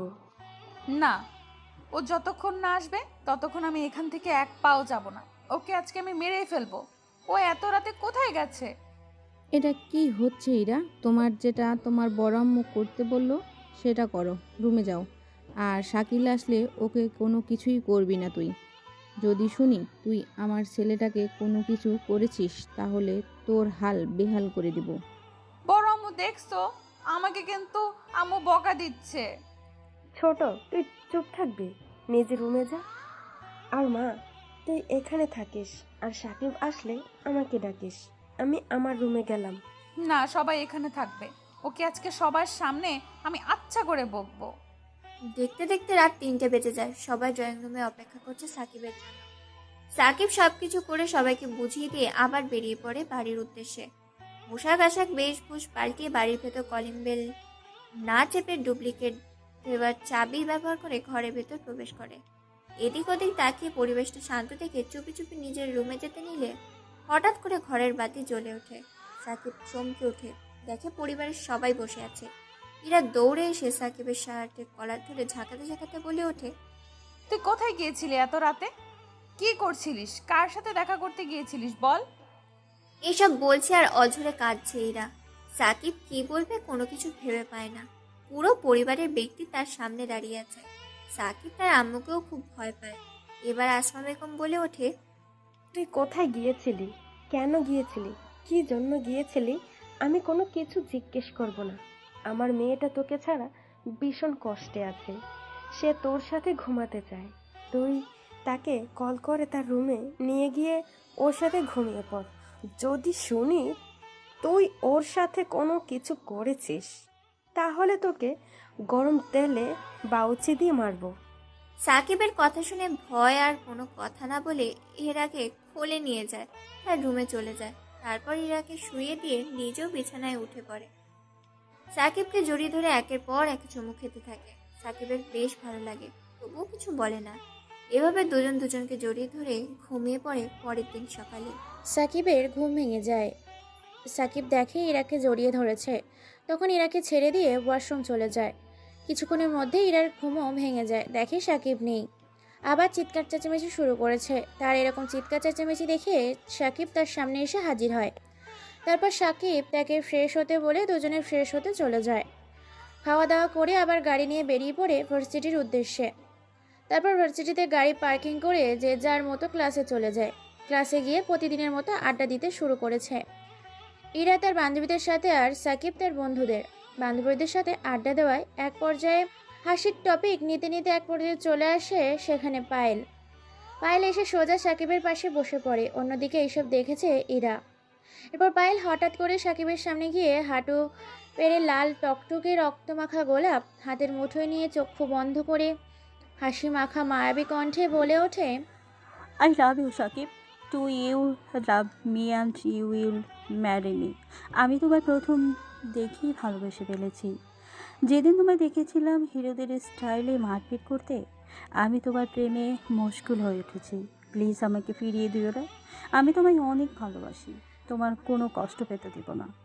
এই কথা শুনে সাকিব সহ তার বন্ধু ও বান্ধবীরা দাঁড়িয়ে যায়। অন্যদিক থেকে ইরা এসব দেখছিল। এসব দেখে রেগে কটমট করছে। চোখগুলো লাল রক্তবরণ ধারণ করেছে। সেখান থেকে হনহন করে আসতে শুরু করেছে। সাকিব কোনো কিছু বলার আগেই বেশ কয়েকটা থাপ্পড় পড়ে পায়েলের গাড়ি। হঠাৎ এমন কিছু হওয়াতে চমকে যায় সবাই। পায়েল এতগুলো থাপ্পড় খেয়ে বেশ কয়েক হাত দূরে গিয়ে পড়ে যায় ছিটকে। সবাই তাকিয়ে দেখতে পায় থাপ্পড়গুলো মেরেছে তাদেরই সিনিয়র ইরা। সবাই হা করে তাকিয়ে আছে ইরার দিকে। পায়েল এতগুলো থাপ্পড় খেয়ে এক দৃষ্টিতে তাকিয়েছে সাকিবের দিকে। মায়াবী চেহারা দিয়ে সাকিবের কোনো কিছুই বলার আগেই সাকিবের গালে আরও বেশ কয়েকটা থাপ্পড় দেয় ইরা আর বলে ওঠে, ওর সাহস কি করে হয়? ও তোকে প্রপোজ করে? ও জানে না তুই শুধু আমার, আমি তোকে ভালোবাসি। ওকে আজকে আমি মেরে ফেলবো। ওর কত বড় সাহস আমার কলিজার ভাগ বসাতে এসেছে। আর তোকে আমি বাসায় চল, দেখাচ্ছি তোকে। এইসব বলে আরও কয়েকটা থাপ্পড় বসিয়ে দেয় পায়েলের গালে। আরও বেশ কিছু থাপ্পড় দিতে যাবে, তার আগেই ধরে ফেলে সাকিব ইরাকে থামানোর চেষ্টা করছে। কলেজ ক্যাম্পাসে এরকম হইচই ও হাঙ্গামা দেখে প্রিন্সিপাল বেরিয়ে আসে, সাথে সোহাগও বেরিয়ে আসে। তারপর প্রিন্সিপাল সবটা শুনে মিটমাট করে দেয়। তাদের মধ্যে থেকে প্রিন্সিপাল এইসব শুনে পুরোনো দিনের একটা কথা মনে পড়ে যায় আর ভাবতে থাকে তার প্রতিশোধ নেওয়ার পালা এইবার এসে গেছে। প্রিন্সিপাল মনে মনে ছক কষতে থাকে কি করে তার প্রতিশোধের আগুন নেভাবে। এইদিকে সোহাগও কিছু একটা ভাবছে মনে মনে। অন্যদিকে পায়েল এতগুলো ছেলে মেয়ে ও শিক্ষকদের সামনে অপমান হয়ে বেশ কষ্ট পায়, সাথে প্রতিশোধ নেবে চিন্তাভাবনা করে সে। তারপর সাকিব ও তার বন্ধুরা এবং ইরার বান্ধবীরা সাথে সাকিব ও ইরাকে নিয়ে কলেজ ক্যাম্পাস থেকে বেরিয়ে আসে। সবাইকে বিদায় দিয়ে সাকিব ইরাকে নিয়ে ভার্সিটি থেকে চলে আসে বাড়িতে। তারপর একের পর এক জিনিস ভাঙচুর করতে থাকে ইরার এরকম অবস্থা দেখে আসমা বেগম আর জান্নাত বেগম জিজ্ঞেস করতে থাকে কি হয়েছে, কিন্তু কোনো কিছুই না বলে ভাঙচুর করতে থাকে। এক পর্যায়ে সাকিব ইরাকে জড়িয়ে ধরে। তারপর ইরা শান্ত হয়। সাকিবের বুকে মাথা গুঁজে দিয়ে ইরা হাও মাও করে কান্না করতে থাকে। ইরাকে শান্ত করার জন্য তার রুমে নিয়ে যায়। তারপর ইরাকে নিয়ে বিছানায় শুয়ে পড়ে। সাকিব নিজের বুকে জড়িয়ে ধরেই রাখে, কিছুক্ষণের মধ্যে ঘুমিয়ে যায়। তারপর ইরাকে কাঁথা টেনে দেয় তার শরীরের উপর দিয়ে। তারপর তার রুম থেকে চলে আসে। ড্রয়িং রুমে শায়লা বেগম ছেলেকে দেখে কি হয়েছিল জিজ্ঞেস করে। সাকিব প্রথম থেকে শেষ পর্যন্ত কলেজে ঘটে যাওয়া বিষয়গুলো সব খুলে বলে। আসমা বেগম তাদের খুব শীঘ্রই বিয়ে দিবে বলে সিদ্ধান্ত নেয়। আর আজকে সাকিবের বাবা ও চাচা আসলে এই বিষয়ে তাদের সাথে শেয়ার করবে, কারণ দিন দিন ইরার পাগলামা বেড়েই চলেছে। এরই মধ্যে ইরার ঘুম ভেঙে যায়। অনেক কষ্টে তাকে বুঝিয়ে শুনিয়ে বাড়িতে রেখে বাড়ির বাইরে বের হয়। সাকিব আর বাড়ি ফেরেনি। দেখতে দেখতে বিকাল পেরিয়ে সন্ধ্যা পেরিয়ে রাত 10টা। আজকে আকাশটা ঘন কালো আধারে ছেয়ে গেছে। এই বুঝি অঝোর সুরে ঝরঝর করে বৃষ্টি নামবে। বলতে বলতেই বৃষ্টি শুরু হয়ে গেছে।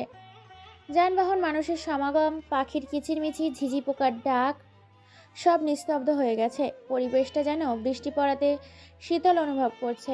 আকাশে মেঘের সাথে বিদ্যুৎ চমকাচ্ছে, ভীষণ রকম বিকট আওয়াজে গর্জন করছে। অন্যদিকে প্রিন্সিপাল, শহরের মেয়র, কলেজের রাজনৈতিক বিপরীত দলের সোহাগ এবং অপমানিত কলেজের পায়েল এবং আন্ডারওয়ার্ল্ডের টপ সিক্রেট ক্রিমিনাল ভিক্টর, যার ডায়লগ একটাই, মাথা আমার নেই, চুল করি না আমি কোনো ভুল। এই ডায়লগটা একবার দেয় তো পুরো শহর কাঁপিয়ে দেয়। তাদের সাথে মিলিয়েছে কলেজের প্রিন্সিপাল, শহরের মেয়র, অপমানিত পায়েল এবং রাজনৈতিক বিপরীত দল সোহাগ। একটা পরিত্যক্ত বাড়ির ড্রয়িং রুমে বসে আছে চারজন মিলে, ল্যাপটপের সামনে রাখা। ল্যাপটপের ওপার পাশে ভিক্টর আছে এবং ভিক্টরের সাথে কন্ট্যাক্ট করেছে এই চারজন। চলুন সাকিবের সাথে এদের শত্রুতা কি, কেনই বা প্রতিশোধ নিতে চাচ্ছে ক্লিয়ার করে আসি আপনাদের সাথে, না হলে বুঝবেন না গল্পটা কোথা থেকে কি হচ্ছে। হ্যাঁ, কলেজের প্রিন্সিপাল তার ছেলের মৃত্যুর প্রতিশোধ নেওয়ার জন্যই পরিকল্পনা করবে সাকিবকে জেলে পাঠানোর জন্য। অর্থাৎ প্রিন্সিপালের ছেলে গরিব বাবার এক মেয়ে নৃশংসভাবে রেপ করেছিল, আর ওই কেসটা দায়িত্ব পড়েছিল আসমা বেগম অর্থাৎ সাকিবের আম্মুর হাতে। প্রিন্সিপাল সাকিবের আম্মুকে 1 কোটি টাকা দিতে চেয়েছিল, কিন্তু সাকিবের আম্মু রাজি না হওয়াতে প্রিন্সিপালের ছেলের ফাঁসি হয়। রায় শোনায় প্রিন্সিপাল এই শোকে বেশ কিছু মাস ভার্সিটিতে আসেনি, আর আসমা বেগম ছেলেকে জেলে পাঠিয়ে তার প্রতিশোধ নেবে। এইদিকে সোহাগ হচ্ছে কলেজের বিপরীত দলের নেতা। সে সবসময় কলেজের হাঙ্গামা, র্যাগিং এবং বিভিন্ন দুর্নীতিতে যুক্ত আছে। সাকিব থাকায় সে এসব করতে পারছে না। আর তখন সোহাগ ইরাকে ভালোবাসে, কিন্তু সাকিব থাকায় ইরা সোহাগকে ভালোবাসে না, এজন্য সেও প্রতিশোধ নেবে। শহরের মেয়র, যে কিনা শহরের রক্ষা কথা, সেই হয়ে গেছে রক্ষার বদলে ভক্ষক। সাকিব আসমা বেগমের সন্তান, মেয়র সেটা জেনে গেছে। মেয়রের চোরা কারবারির মাল পুলিশ ধরেছিল এবং তার কেস কোর্টে তোলা হয়, আর সে দায়িত্ব আসমা বেগমের ওপর পড়ে এবং 2 বছরের জন্য থানায় আটকে রাখা হয় মেয়রকে, এবং তার সব সম্পত্তি ও কালোবাজারি সরকারের হাতে তুলে দেয়। এই জন্য সাকিবের ওপর প্রতিশোধ নেবে, আর আসমা বেগমকে নিঃস্ব করার জন্য প্রতিশোধ নেবে। পায়েল হচ্ছে পাগল প্রেমিকা। পায়েল সাকিবকে খুব পছন্দ করে, জানি না ভালোবাসে কিনা। ইরা ভরা কলেজের মাঠে এক অপমান করেছে, তার এই অপমান সহ্য করতে না পেরে পায়েল এই 3 জনের সাথে হাত মিলিয়েছে প্রতিশোধ নেবে বলে সাকিবের কাছ থেকে। সর্বশেষে রয়েছে ল্যাপটপের ওপাশে ভিক্টর হচ্ছে কুখ্যাত সন্ত্রাসী আন্ডারওয়ার্ল্ডের। সে দেশের বাইরে থেকে দেশের ভিতরে বিভিন্ন অপরাধমূলক কাজ করে। তার কাজে অনেক বার বাধা দিয়েছে সাকিব। সে দেশে থাকার সেসব কাজ করতে পারে না, ব্যবসায় তার লস হয়, তাই এদের সাথে হাত মিলিয়ে সাথে সাকিবকে শেষ করে দেওয়ার জন্য। এই হচ্ছে তাদের পরিকল্পনা করতে বসে গেছে পায়েল। বলে ওঠে, ওইরা সবার সামনে আমাকে কলেজে থাপ্পড় মেরেছে, এর প্রতিশোধ আমি নেবই। আমার কাছে একটা দারুণ পরিকল্পনা আছে মেয়র সাহেব, এবং আমাদের সাথে আছে ভিক্টর সাহেব। আমাদের একটা চালে পুরো তাদের পরিবার ধ্বংস হয়ে যাবে। সাথে ওই আসমা বেগম নিজের আপনজন হারানোর কেমন ব্যথা হয় সেটা অনুভব করবে। এক কথায় আমাদের একটা পরিকল্পনায় তাদের পুরো পরিবারটাই ভেসে যাবে। কিন্তু পরিকল্পনাটাই বা কি? তুমি কি এমন করতে চাইছো যেটা দিয়ে পুরো পরিবার শেষ? শোন তাহলে, পরিকল্পনাটা হচ্ছে শেষবারের মতো পায়েল, তুমি গিয়ে ওকে একটা কথা বলার জন্য একা ডাকবে একটা রুমে কিংবা বাথরুমে। তারপর নিজের শরীরের জামা এমন অবস্থা করবে নিজের যাতে দেখে তোমাকে মনেই হবে তোমাকে জোরপূর্বকভাবে ধর্ষণ করার চেষ্টা করা হয়েছে। তারপর শুরু করব আমরা আমাদের নাটক। এই নাটকেই ও জেলে, আর রায় দেবে আসমা বেগম, আর ফেঁসে যাবে সে আমাদের মিথ্যা ষড়যন্ত্রের জালে। আর নিশ্চয়ই বোঝাতে হবে না কি করতে হবে। তারা 5 জনই বুঝে যায় কি করতে হবে। উপর থেকে তাদের সকল রকম আইনি সাহায্য দেবে এবং রাজনৈতিক সাহায্য দেবে ভিক্টর। তারা তাদের মতো বেরিয়ে পড়ে পরের দিন ভার্সিটিতে নতুন এক ধামাকা করবে বলে।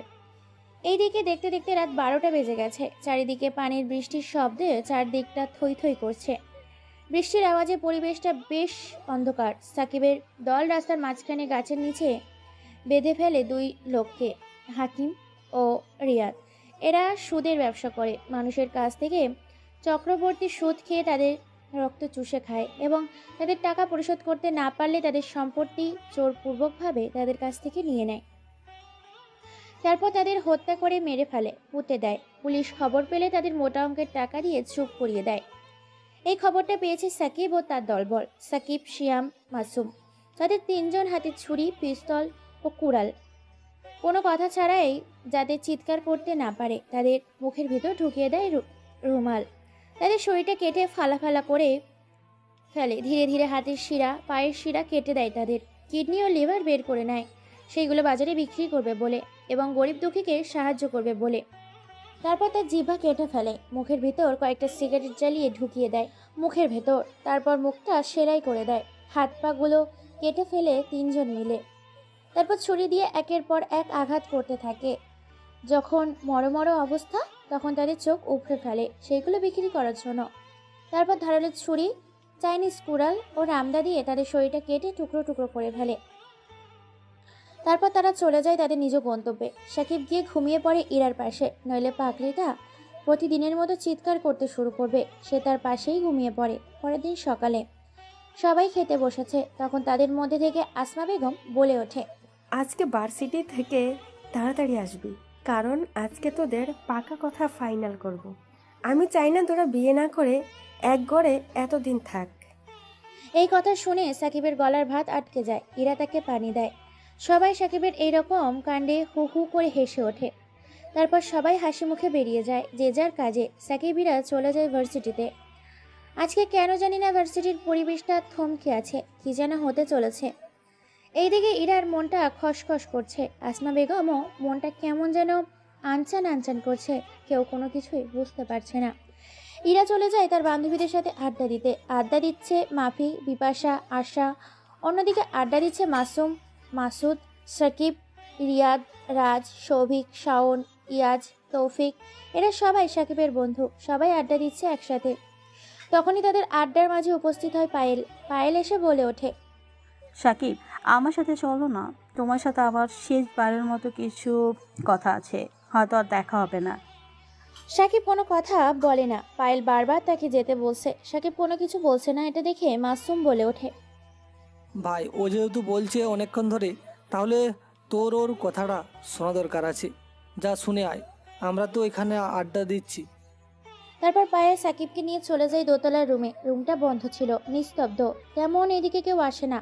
রুমের মধ্যে দুজনেই ঢুকে হঠাৎ করেই দরজা আটকে দেয় পায়েল। তারপর পায়েল নিজের জামা কাপড় ছিঁড়ে ফেলে, শরীরের চুলগুলো এলোমেলো করে দেয়, যাতে তাকে দেখে মনে হয় কেউ জোরপূর্বকভাবে তাকে ধর্ষণ করার চেষ্টা করেছে। পায়েল সাকিবকে জড়িয়ে ধরে চিৎকার করতে থাকে। বেশ কিছু সময় এভাবে কেটে যায়। হঠাৎ এত কারো চিৎকার শুনে প্রিন্সিপাল সোহাগ চলে আসে তাদের কিছু ছেলেপুলে ও মেয়েকে নিয়ে। তাদের দরজা ভিতরে ঢুকে যা দেখে, তাদের সবাই মারধর করতে থাকে সাকিবকে। সাকিবের বন্ধুরা এসে সবাইকে থামায়। সেখানে চলে আসে ইরা ও তার দুই বান্ধবী। পায়েল ইরাকে দেখে দৌড়ে গিয়ে জড়িয়ে ধরে কান্না করতে থাকে আর বলে ওঠে, আবু, এই জানোয়ারটার হাত থেকে আমাকে বাঁচাও। ও আমাকে নষ্ট করতে চেয়েছিল। প্লিজ আবু, আমাকে বাঁচাও।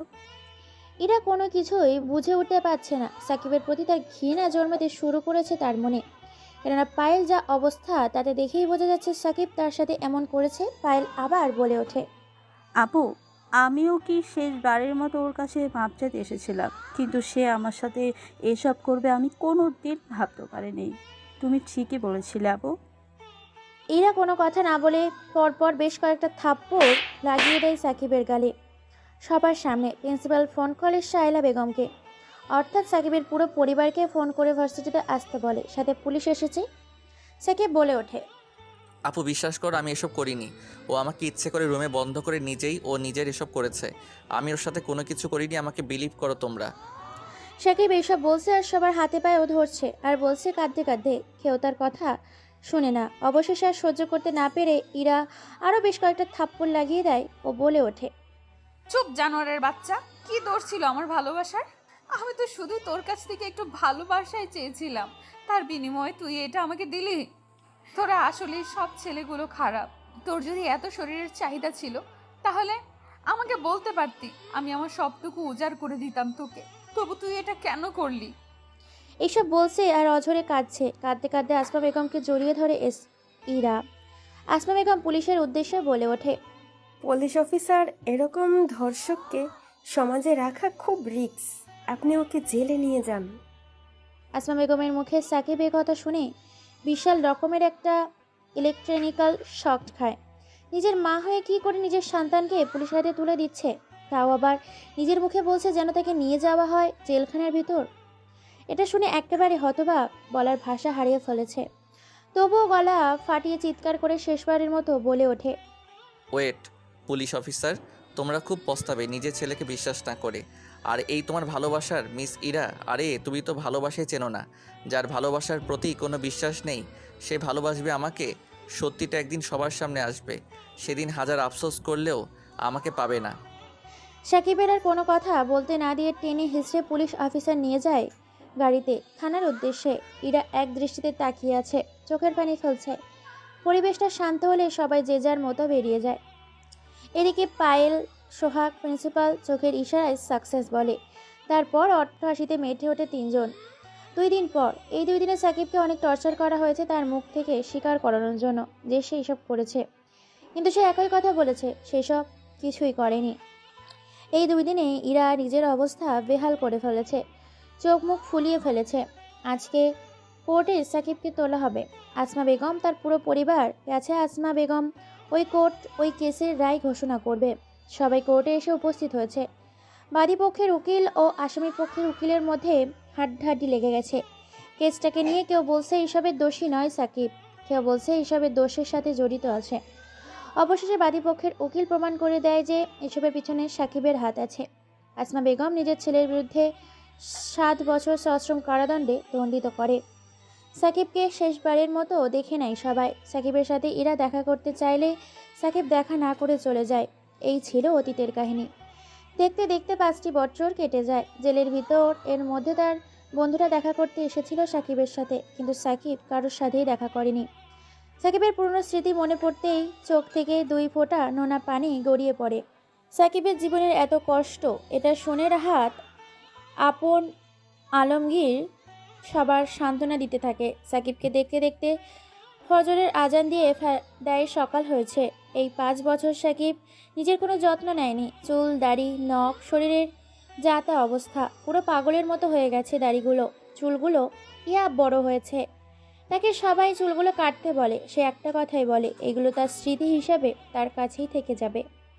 হঠাৎ তাদের কথার মাঝে জেলার সাহেব এসে বলে ওঠে, সাকিব, রাহাত, আপন ও আলমগীর, তোমাদের সততা ও ভালো ব্যবহারের জন্য তোমাদের সুখবর আছে। তোমরা আজ থেকে মুক্তি, স্বাধীন মুক্ত পাখির মতো ঘুমাতে পারবে। তোমাদের 7 বছরে জেল হয়েছিল। তোমাদের ভালো ব্যবহারের জন্য তোমাদের 2 বছরের শাস্তি মওকুফ করে দেওয়া হয়েছে। এখানে তোমাদের জন্য 20,000 টাকা আছে। 4 জনের 5,000 করে তোমরা নতুন করে তোমাদের জীবনটা শুরু করবে। এটা তোমাদের কাজের পুরস্কার। কথাটা শুনে যেন রাগটা রাগান্বিত আগুনের ফাটায় পরিণত হয়। সাকিবের পুরনো স্মৃতির প্রতিশোধ নেবে সে। এখন থেকে শুরু হবে নতুন খেলার শহরে। মুচকি একটা হাসি দেয় সাকিব। তারপর সাকিব, তারা 3 জন, মোট 4 জন মিলে থানার সকল ফর্মালিটি প্রদান করে থানা থেকে বেরিয়ে যায়। থানার বাইরে এসে শরীরটা মুচড়ে নেয়। 4 জন মিলে আজকে প্রায় 5 বছর পর নতুন জগতে নিঃশ্বাস নিচ্ছে। মুক্ত পাখি হয়ে তারা 4 জন মিলে অন্যদিকে বাড়িটিকে চারদিক দিয়ে ও সানাই দিয়ে ভরিয়ে দিয়েছে। আজকে বিয়ে বাড়িতে নতুন করে উৎসবে জেগেছে। চাকরি করে সাজিয়ে তুলেছে পুরো বাড়িটাকে। বিয়ে বাড়িতে মাতিয়ে তুলেছে আত্মীয় স্বজন ও পাড়ার প্রতিবেশীরা। সবাই বাজি চালাচ্ছে। পুরো বাড়িতে লোকজন দিয়ে ভরা। হ্যাঁ, আজকে বিয়ে হতে চলেছে ওই মিথ্যেবাদী ছলনাময়ী পায়েলের। তারই বিয়েতে ধুমধাম করে তার পরিবার সানাই বাজিয়ে বিয়ে দিচ্ছে তার অন্য একটা ছেলের জীবন নষ্ট করে। সাকিব চলে আসে তার শহরে। প্রথম টার্গেট তার পায়েল। তাই সে সোজা পায়েলের বাড়িতে চলে আসে আপন, রাহাত ও আলমগীরকে নিয়ে। বাড়ির সামনে এসে জানতে পারে আজকে তার গায়ে হলুদ ও কাল তার বিয়ে। তাই কিভাবে বাড়ি থেকে তুলে নিয়ে আসবে পরিকল্পনা করতে লেগে পড়েছে সাকিব তাদের 3 জনের সাথে। অন্যদিকে পায়েল নিজের ভুলটা বুঝতে পেরে চলে যায় আসমা বেগমের বাড়িতে। আসমা বেগমের বাড়িতে গিয়ে এক এক করে সব কিছু খুলে বলে সবার সামনে। এটা শুনে ইরা বেশ কয়েকটা থাপ্পড় মারে পায়েলের গালে। ইরা বলে, তোর মতো কাল নাগিনীর জন্য আমি আমার ভালোবাসাকে অপমান করেছি। তোকে আজকে আমি মেরেই ফেলবো। শুধুমাত্র তোর জন্য 5টা বছর আমি অঝরে চোখের পানি ফেলেছি। তোর জন্য পুরো পরিবারটা আমাদের লণ্ডভণ্ড হয়ে গেছে। এইটা বলছে আর একের পর এক থাপ্পড় দিয়েই চলেছে ইরা পায়েলের গালে। আসমা বেগম ও জান্নাত বেগম পায়েলকে ইরার কাছ থেকে ছাড়িয়ে পায়েলকে আরও কিছু না বলে ইরাকে নিয়ে গাড়ি নিয়ে বেরিয়ে যায় থানার উদ্দেশ্যে। কয়েক ঘন্টার মধ্যেই থানায় এসে হাজির হয়ে যায়। তারপর আসমা বেগম বলে ওঠে, পুলিশ অফিসার কয়েদি নম্বর 103 সে জেলে ছিল। 7 বছর তাকে জেলে রায় শোনানো হয়েছিল। সে কোথায় তাকে তো দেখছি না। সরি ম্যাম, আপনি বোধহয় সাকিবের কথা বলছেন। সাকিবকে আজকে জেল থেকে বের করা হয়েছে। তার 7 বছর জেল শোনানো হয়েছিল। তার ভালো ব্যবহার আচরণের জন্য তাদের 4 জনকে 5 বছর জেল খাটার পরে ছেড়ে দেওয়া হয়। আর আপনার আসার মাত্র কয়েক ঘন্টা আগে তাকে ছেড়ে দেওয়া হয়েছে। এই কথা শুনে ইরা সহ তার পুরো পরিবার কান্নায় ভেঙে পড়ে। কি ভুল করেছে তারা? সাকিবের সাথে কি অন্যায় করেছে? সাকিবের কথা না শুনে তারপর পুলিশ অফিসারের কাছে সাকিবের ছবি চাইলে পুলিশ অফিসার সাকিব ও তাদের 3 জনের শেষ স্মৃতি হিসাবে একটা ছবি রেখে দেয়। আর ইরাও তাদের পরিবারের ছবিটা দেখে হাউমাউ করে কাঁদতে থাকে, কেননা সাকিবকে চেনাই যাচ্ছে না। মুখে দাড়ি, মাথায় চুল, শরীরের কি অবস্থা! যে ছেলে কিনা শরীরের এক ফোঁটা যত্ন নিতে ভুলতো না, সেই ছেলের শরীরে অবস্থা দেখলে এমনিতেই চোখের পানি চলে আসবে। পুরো পাগল হয়ে গেছে, পাগল দেখাচ্ছে সাকিবকে। তারপর পুরো শহরে খুঁজতে থাকে সাকিবকে, কিন্তু পায় না। হারিয়ে যাওয়া ব্যক্তিকে খুঁজে পাওয়া খুবই সহজ, কিন্তু কেউ যদি হারিয়ে যায় তাকে খুঁজে পাওয়াটা খুব কঠিন। দেখতে দেখতে দিনটি কেটে যায়। ইরাকে নিজের ঘর বন্দি করে ফেলেছে। আজকে পায়েলের বিয়ে। পায়েলের মনটা ভীষণ খারাপ। সে নিজের কাজে বেশ অনুতপ্ত। বরপক্ষ প্রায় চলে আসার সময় হয়ে গেছে। হঠাৎ বিয়ে বাড়িতে প্রবেশ করে 4 জন মুখোশধারী ব্যক্তি। কালো পোশাকে আবৃত সেই 4 জন কালো পোশাকধারী লোক বিয়ের কনের সামনে চলে আসে। বিয়ের কোণে পায়েল সেই 4 জনের মধ্যে থেকে একজনকে দেখেই আঁতকে ওঠে, কেননা সে যে সাকিব। কেউ কোনো কিছু বলে ওঠার আগেই পর পর কালো পোশাকধারী লোকগুলো বেশ কয়েকটা গুলি চালায়। পুরো বিয়ে বাড়ি থমকে যায়। কে কোথা থেকে গুলি চালাচ্ছে তার উৎস খুঁজতে থাকে সবাই। কোনো কথা ছাড়াই কালো পোশাকধারী ব্যক্তিগুলো প্রকাশ্যে পায়েলকে তুলে নিয়ে আসে কালো গাড়িতে। ভয়ে কেউ বাধা দেওয়ার চেষ্টাও করে না। খবরটা পেয়ে যায় সাংবাদিক। চলে আসে সাংবাদিক, বলছে টিভি স্ক্রিনে। আজকের জমজমাট ও রমরমাট খবর শহরের বিখ্যাত বিজনেসম্যানের একমাত্র মেয়ে পায়েলের বিয়েতে। পায়েলকে 4 জন মুখোশধারী ব্যক্তি এসে উঠে নিয়ে গেছে। প্রকাশ্যে বাধা দেওয়ার চেষ্টা করলে তাদের বন্দুকের ভয় দেখায়। পুলিশ খুঁজতে থাকে পুরো শহরে সেই 4 জন অজ্ঞাত ব্যক্তিকে। এখনো পায়েলের কোনো হদিশ পাওয়া যায়নি। খবরটি সারা শহর, সারা দেশে ছড়িয়ে গেছে। হাঙ্গামা পড়ে গেছে। শহরে কি নতুন মুখোশধারী ব্যক্তি যে কিনা প্রকাশ্যে বিয়ে বাড়ি থেকে তুলে নিয়ে যায় বিয়ের কনেকে। চেয়ারের সাথে বাঁধা অবস্থায় আছে পায়েল। তার সামনে মদ ও সিগারেট নিয়ে বসে আছে এক আগন্তুক। পায়েল মিটমিট করে চোখ খুলে পুরো রুমটা ঝাপসা অন্ধকার। মাথার উপর 0 ভোল্টের সাধারণ অঙ্কের বাতি জ্বলছে। সরাসরি ঘেমে একাকার। সামনে কেউ একজন আছে দেখতে পাচ্ছে। পায়েল জর্জরিত গলায় বলে ওঠে, কেউ আছেন? প্লিজ আমাকে বাঁচান, আমার খুব জল তেষ্টা পেয়েছে। পায়েলের মুখে কথা শুনে সাকিব উঠে গিয়ে পায়েলের জন্য পানি নিয়ে আসে। তারপর পায়েলের সামনে রাখে, কিন্তু বাইরের হাত পা বাঁধা। পায়েলের ইশারায় বুঝিয়ে দেয় তাকে যেন পানিটা খাইয়ে দেওয়া হয়। হালকা হালকা বোঝা যাচ্ছে পানি দেখে ধোঁয়া বের হচ্ছে। সেই দিকে কোনো ভ্রুক্ষেপ না দিয়ে পায়েল মুখ মেলে। সাকিব আর দেরি না করে পানি ঢেলে দেয় পায়েলের মুখে। মুখে পড়ার সাথে সাথেই গলার ভিতর দিয়ে পেটের মধ্যে চলে যায় পানি। আর এক চিৎকার দিয়ে দেয় পায়েল। তার এই চিৎকারে যেন পুরো পৃথিবী কেঁপে ওঠে, জমিন শুদ্ধ কেঁপে ওঠে। কেননা পানিটা ছিল প্রায় অনেকটাই ফুটন্ত, টকবগে গরম পানি। আর সেই পানিটা সাকিব তাকে খাওয়ানোয় মুখ, গলা, পেট পুরো ছাই হয়ে যায়। কলিজাগুলো যেন এখনই জ্বলতে থাকে। কথা বলার ভারসাম্য হারিয়ে ফেলেছে। লাফালাফি শুরু করেছে।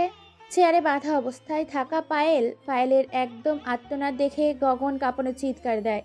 এটা দেখে সাকিব বলে ওঠে, এইটুকুতে এই অবস্থা? তাহলে ভেবে দেখো আমি 5 বছর কি করে জেলে এই ঠান্ডা এই গরমের মাঝে কত কষ্ট নিয়ে কাটিয়েছি। আপনজনদের কাছ থেকে দূরে থেকে তোর মিথ্যে একটা কথা বলাতে আজকে শুধু আমি বলবো তুই চুপ থাকবি। তোর সাথে এমন কিছু হতে চলেছে যে এটা পৃথিবীর শ্রেষ্ঠ শাস্তি হতে চলেছে। তারপর পায়েলকে আর কোনো কথা না বলতে দিয়ে চেয়ার থেকে তার বাঁধনগুলো খুলে দিয়ে নিয়ে বিছানায় উপর শুয়ে দেয়। তারপর তার উপর শুয়ে পড়ে আর বলে ওঠে, তুই তোর শরীরের দোহাই দিয়ে আমাকে সেদিন জেলে পাঠিয়েছিলিস। আজকে তোর শরীর দিয়ে আমি আমার 5 বছরের এই ক্ষুধার্ত তেষ্টা মিটাবো। এই বলে জোরপূর্বক পায়েলের বাধা দিলেও পায়েলের শরীর থেকে সব জামা কাপড় ছিঁড়ে ফিকে দেয় সাকিব। তারপর শরীরের ঠোঁট, মুখ, কানে, সারা শরীরে খাম নম্র চুমু দিচ্ছে। ঠোঁটের উপর অশ্ব কামড় দিতে থাকে। কামড়ে ঠোঁটের অবস্থা খারাপ করে ফেলেছে। লজ্জাস্থান থেকে শুরু করে সারা শরীরে কামড়ের দাগ ও আঁচড়ের দাগ। জোরপূর্বকভাবে প্রায় ৭৫ মিনিট ধরে শারীরিক অত্যাচার করে পায়েলের উপর। প্রায় আধমরা হয়ে গেছে পায়েল। লজ্জাস্থান পুরোপুরি ড্যামেজ হয়ে গেছে। তারপর এক রক্তমাখা রাগান্বিত ভাব নিয়ে এক বিশ্রী হাসি দেয় সাকিব। পায়েলের অবস্থা ভীষণ খারাপ। তারপর বাইরের 2 হাত সামনের খুঁটির সাথে বেঁধে দেয়, পেছনের খুঁটির সাথে বেঁধে দেয়। তারপর আবার তার উপর শুয়ে তার মুখে নিজের মুখ লাগিয়ে দেয়। তারপর দাঁত দিয়ে মুখের ভিতর থেকে পায়েলের জিহ্বা টেনে বের করে আনে। তারপর নিজের দাঁত দিয়ে কামড়ে দেয় জিহ্বাটাকে, নিজের ভেতর থেকে ছিঁড়ে নিয়ে আসে জিহ্বাটাকে।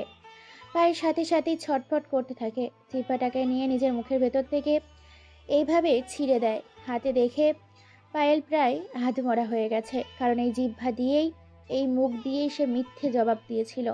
তারপর সাকিব একটা গরম রামদা ও গরম তেল নিয়ে আসে। তারপর রামদা ও গরম তেল তার লজ্জাস্থানে উপর রাখে। সাথে সাথেই পুড়ে ঝলসে যায় তার লজ্জাস্থান। তারপর সেই রামদা দিয়ে কেটে নষ্ট করে দেয়। তারপর একটা ছুরি গরম করে এনে গরম করে সেই ছুরিটা দিয়ে কয়েকবার পেটের মধ্যে আঘাত করে, শরীরটাকে খণ্ড বিখণ্ড করে ফেলে।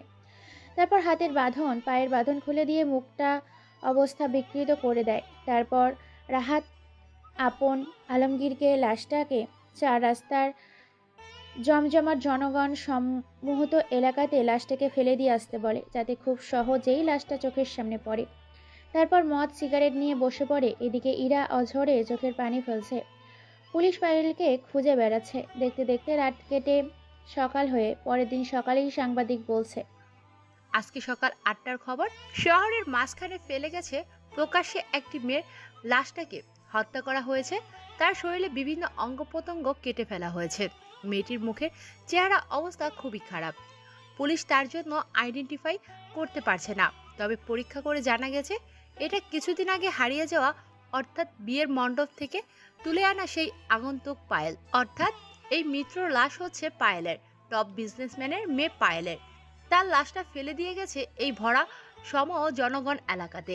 কে করেছে, কেন করেছে, পুলিশ কোনো হুদিশ পায় না। তবে সন্দেহমূলক লাশটার অবস্থা দেখে পুলিশ জানিয়েছে হয়তো এটা প্রতিশোধ নেওয়ার কারণে করেছে, হয়তো মেয়েটার উপর কারো ক্ষিপ্ত রাগ ছিল জমা। এই ছিল আজকের চূড়ান্ত খবর। দেখতে দেখতে 2 দিন কেটে যায়। শহরে এরকম ঘটনা আগেও ঘটেছে, যখন সাকিব ছিল মানুষ। এখনও সাকিবের উপস্থিতি টের পায়, অনুভব করে। আরও এরই মধ্যে 2 দিন কেটে যায়। এদিকে সাকিবের পুরো পরিবার সাকিবকে খুঁজে বেড়াচ্ছে, কিন্তু পাচ্ছে না। সাকিব আজকে একটা নাইট ক্লাবে এসেছে। পকেট থেকে ফোনটা বের করে মাসুদের নাম্বারে ডায়াল করে। ফোন রিসিভ করতে সাকিব বলে ওঠে, হ্যালো মাসুদ, আমি সাকিব বলছি। অমুক ঠিকানায় আমার সাথে দেখা করো। আমার পুরো টিমটাকে নিয়ে আসবে, গোপন সূত্রে, কেউ যেন না জানে, আর বিশেষ করে আমার পরিবার। ভাই আপনি তো জেলে, তাহলে বাইরে কি হবে? অনেক কাহিনী লুকিয়ে আছে, আগে দেখা করো, তারপরে বলবো বাকি সব। ওকে ভাই, ঠিক আছে। তাহলে আজকে আমরা রাত 10টার পর দেখা করব। আমি আপনার দেওয়া পুরো টিমটাকে এতদিন পরিচালনা করেছি। যেহেতু আপনি চলে এসেছেন, তাহলে আমি পুরো টিমটাকে নিয়ে আপনার সামনে হাজির হব। তারপর মাসুদ ফোন কেটে দেয়। দেখতে দেখতে রাত 9টা পেরিয়ে 10টা বেজে যায়। 10টা বেজে 10:30। হঠাৎ নাইট ক্লাবের ভেতর 30 থেকে 40টা ছেলে প্রবেশ করে। তাদের মধ্যে প্রথমে আছে মাসুদ ও মাসুম। তারা সবাই সাকিবকে এদিকে ওদিকে খুঁজতে থাকে, কিন্তু তাদের সামনে থাকা সত্ত্বেও তারা খুঁজে পায় না। বেশ কিছু সময় কেটে যায়। টেবিলে বসে থাকা একটি ছেলে হাতের ইশারা দেয় মাসুদকে। মাসুদ ছেলেটিকে দেখতে পেয়ে এগিয়ে যায় আর বলে ওঠে, জি ভাই, কিছু বললেন? ঠিক চিনতে পারলাম না আপনাকে। সাকিব দাঁড়িয়ে যায়, মুচকি একটা হাসি দেয়। আসলে সাকিবকে না চেনারই কথা, কারণ সাকিবের চুল দাড়ি সব বড় হয়ে গেছে। এরকম অগোছালো প্রকৃতির মানুষ, তাই চিনতে পারিনি কেউ। সাকিবের একটা মুচকি হাসি দিয়ে বলে ওঠে, আমি সাকিব, তোদের বড় ভাই, শহরের সিক্রেট মাস্তান, ফিরে এসেছি তোদের মাঝে। তারপর মাসুদ মাসুম আর কোনো কথা না বলে জড়িয়ে ধরে সাকিবকে। রিয়াদ, রাজ, শৌফিক, শাওন, ইয়াজ, তৌফিক এরাও এসে সাকিবকে জড়িয়ে ধরে এবং সাকিবের 2 হাতে চুমু খায়। হাউমাউ করে সাকিবকে দেখে কেঁদে ফেলে, কারণ সাকিব ছিল তাদের দলের লিডার। সাকিব চলে যাবার পর টিমটা লণ্ডভণ্ড হয়ে গিয়েছিল। সাকিবকে দেখে আবার নতুন করে মনে জোর পেয়েছে। সাকিব তাদের এরকম অবস্থা দেখে বলে ওঠে, আমার কিছু ইনফরমেশন প্রয়োজন। সেদিন ভার্সিটিতে কারা কারা আমাকে মিথ্যে ষড়যন্ত্রে ফাঁসিয়ে জেলে পাঠিয়েছিল তাদের পুরো লিস্টটা চাই। আমি চাই তোরা আজ থেকে কাজে লেগে পড়বি, আর আমার খবরটা যেন কেউ না জানে যে আমি এই শহরে আছি। ওকে ভাই, ঠিক আছে, সমস্যা নাই। তারপর তারা যে যার মতো অনেকক্ষণ নাইট ক্লাবে আড্ডা দেয়। অনেকদিন পর তারা সাকিবকে পেয়েছে। তাদের মাঝে ওই হুল্লোর আড্ডা মাতিয়ে দেয় তারাও। তারপর চলে আসে পুরো টিমটাকে নিয়ে থানার সামনে। আর সাকিবের কথা মতো থানার ভেতর থেকে থানার এসআইকে তুলে নিয়ে আসে, কারণ এসআই শহরের একজন আতঙ্ক, গরিব দুঃখী মানুষের অসহায় তার সুযোগ নেয়। সে হাজার হাজার লাখ টাকা ঘুষ খেয়ে আজকে নিজের পকেট ভরিয়ে ভারিয়ে ফেলেছে। সেটা কে সাইজ করবে বলে পুরো টিমটাকে নিয়ে থানার সামনে এসেছে। থানার ভেতর থেকে হুড়মুড় করে তুলে নিয়ে আসে। থানার ভেতরে পুলিশ কনস্টেবলগুলো বাধা দিতে আসলে তাদের কয়েকজনকে ধমক দিয়ে জানের মায়া নিয়ে কেটে পড়ে সেখান থেকে। তারপর থানার সামনে তাকে তুলে নিয়ে আসে 4 রাস্তায় কবরস্থানের মাঝে 2 গাছে রশি দিয়ে বেঁধে ফেলে 2 পা ও 2 হাত। তারপর তার সামনে রাখা হয় আগুন, ফুটন্ত পানি ও অ্যাসিড। সেই ফুটন্ত পানিটা দিয়ে ওসির প্যান্টের ভেতর দিয়ে ঢেলে দেওয়া হয়। সাথে সাথেই ওসির লজ্জাস্থানে পুরো মাংস খসে পড়ে। ওসি শুধু চিৎকার করতে থাকে। তারপর আগুন দিয়ে তার 2 পা আগুনের মাঝে রেখে মুহূর্তের মধ্যে আগুনে ঝলসে যায় তার 2 পা। তারপর সবাই মিলে অস্ত্র হাতে নেয়। কেউ নেয় স্নাইপার বন্দুক, কেউ নেয় AK-47 বন্দুক। সাকিব 123 বলারে ঝাঁঝরা করে দেয় যে যার মতো করে। পরের দিন সকালে সাংবাদিক টিভি নিউজে কিনে বলছে, কেউ বা কারা নৃশংসভাবে রাতের অন্ধকারে বর্তমান থানার এএসআইকে হত্যা করেছে। শরীরটাকে খণ্ড খণ্ড করে ফেলেছে। শরীরের কোনো অস্তিত্ব নেই। আঘাত আগুনের গোলায় এসিডে পুড়ে যাওয়া অংশ। চেনা বড় দায়। আজকের খবর এ পর্যন্তই ছিল। এদিকে সাকিব বসে নিজের পুরনো স্মৃতির কথা মনে করতে থাকে। আজকে কতই না সুন্দর হতো তার জীবনটা ইরাকে নিয়ে, কিন্তু ইরার একটা ভুলের কারণে জীবনটা দুজনেই কষ্টে ছেয়ে গেছে। এদিকে মাসুম আর মাসুদ গোপনে সূত্রে খবর নিয়ে এসেছে এইসবের পেছনে প্রিন্সিপাল এবং তাদের বিপরীত দল সোহাগের সাথে আন্ডারওয়ার্ল্ডের ভিক্টর জড়িয়ে আছে তাদের ফাঁসানোর পেছনে। সাকিব এই কথা শুনে একটা সময় মুচকি হাসি দেয়। তারপর সাকিব ও তার দলবলকে নিয়ে পরিকল্পনা করতে থাকে কিভাবে ভিক্টরকে দেশে আনবে, কিভাবে সবাইকে তাদের অকর্মের শাস্তি দেবে। তারা পরিকল্পনা করে ফেলে ভিক্টরকে তারা দেশে আনবে যে কোনো মূল্যে। সর্বপ্রথম তাকে, এবং তাদের প্রথম টার্গেট হলো সোহাগ। সাকিব বলে দেয় মাসুদ ও মাসুমকে সোহাগকে যে কোনো মূল্যেই হোক সোহাগকে যেন যে কোনো পরিস্থিতিতে তুলে নিয়ে আসে তাদের গোপন গোডাউনে। সাকিবের কথায় মাসুম ও মাসুদ বেরিয়ে যায় তাদের পুরো টিমকে নিয়ে সোহাগকে খোঁজার জন্য। পুরো শহরের লোক সরিয়ে দিয়েছে। সোহাগকে যেখানে পাবে সেখান থেকে তুলে নিয়ে আসবে। এদিকে সোহাগ পরিকল্পনা করছে ইরাকে নিজের হাতে ফেলে নিজের আয়ত্তে নিয়ে আসবে, কিন্তু সে জানে না যে সাকিব জেল থেকে ছাড়া পেয়ে গেছে। সে নিজের মতো করে আনন্দের সাথে ঘুরছিল এতদিন। সাকিবের দলের একটা ছেলে সোহাগকে দেখতে পায় একটা রেস্টুরেন্টে। তারপর সাকিবের দলের ছেলেপুলেগুলো সেখান থেকে ওপেনলি প্রকাশ্যে নিয়ে আসে হাঙ্গামা করে রেস্টুরেন্ট থেকে সোহাগকে। সোহাগের দলের ছেলেপুলে খবর পেয়ে বাধা দিতে আসলে ছেলেপেলেগুলোকে মেরে শুইয়ে দেয় রাস্তার মাঝে। তারপর তাদের লাশের ওপর দিয়ে সোহাগকে তুলে নিয়ে আসে গোপন রাস্তায়, গোপন সূত্রে গোডাউনের ভেতরে। তারপর সোহাগকে চেয়ারের সাথে বেঁধে ফেলে। সোহাগের সামনে সাকিব আছে। সাকিবকে দেখে সোহাগ চিনতে পারে না। তারপর সোহাগকে সাকিবের পরিচয় দেয়। সাকিব জেলে থেকে ছাড়া পেয়েছে এটা শুনে শরীরের লোম হয়ে গেছে। আর কোনো কিছু বলতে না দিয়ে সোহাগের মুখে রুমাল পুড়ে দেয় সাকিব। তারপর প্লাস দেয়। সাকিবের মুখের সব কটা দাঁত উপড়ে ফেলে। এখন শুধু মাছও দেখা যাচ্ছে। সোহাগ যন্ত্রণায় ছটফট করতে থাকে। মুখের ভেতর দিয়ে রক্তের স্রোত বয়ে যাচ্ছে। তারপর জিহ্বাটা প্লাস দিয়ে বের করে জিহ্বাটা পুরো কেটে ফেলে। তারপর গলার নিচের শিরা কেটে দেয়, শ্বাসনালীটা কেটে দেয় গলার। তারপর স্বর্ণালীটাকে কেটে দেয়। তারপর ছুরি দিয়ে একের পর এক পেটে আঘাত করতে থাকে, নির্মমভাবে একের পর এক আঘাত করতে থাকে। তারপর মাসুদ একটা লোহার আগুনের রডকে গলিয়ে আনা লোহার শিক সোহাগের পুরুষত্বের মধ্যে ঢুকিয়ে দেয়। ছটপট করতে করতে প্রাণ হারায়। আর এরই তখন ভিডিও করছিল ক্যামেরা দিয়ে মাসুম। তারপর সাকিবের কথা মতো পুরো ভিডিওটা পাঠিয়ে দেয় প্রিন্সিপালের হোয়াটসঅ্যাপে। ইউনিভার্সিটির বিভিন্ন গ্রুপে সবাই ভিডিওটা দেখে এই রকম মর্মান্তিক মৃত্যু দেখে সোহাগের ছেলেগুলো এখন থেকেই গা ঢাকা দেওয়া শুরু করেছে নিজেদের জীবন বাঁচানোর জন্য। প্রিন্সিপাল এরকম ভিডিও দেখে শহর থেকে পালানোর প্রস্তুতি নিয়েছে। অন্যদিকে সাকিবের কথা মতো মাসুম আর মাসুদ ও তার দলের ছেলেপুলেগুলো প্রিন্সিপালকে ধরতে তার বাসায় চলে গেছে। অন্যদিকে রিয়াদ, রাজ, সৌভিক, শাওন, ইয়াজ, তৌফিক এরা সবাই আন্ডারওয়ার্ল্ডের ভিক্টরকে কিভাবে দেশে আনা যায় পরিকল্পনা করতে লেগে গেছে। পরের দিন সকালে প্রিন্সিপালকে নিয়ে আসে পরিত্যক্ত একটা গোডাউনের মাঝে।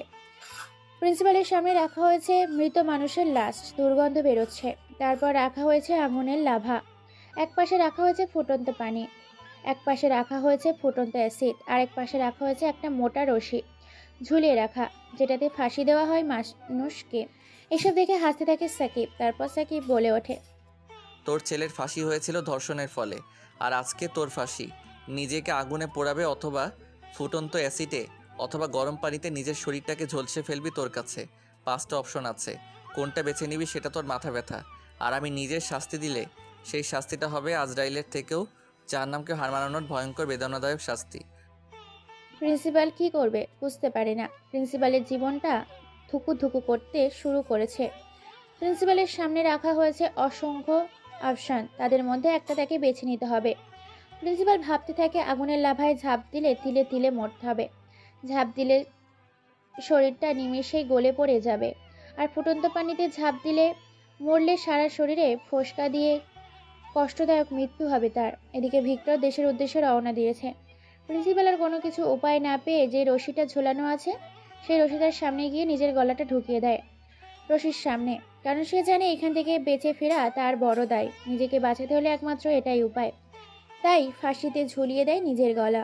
ছটপট করতে করতে প্রিন্সিপাল প্রাণ হারায়। এটা দেখে উচ্চস্বরে হেসে ওঠে সাকিব।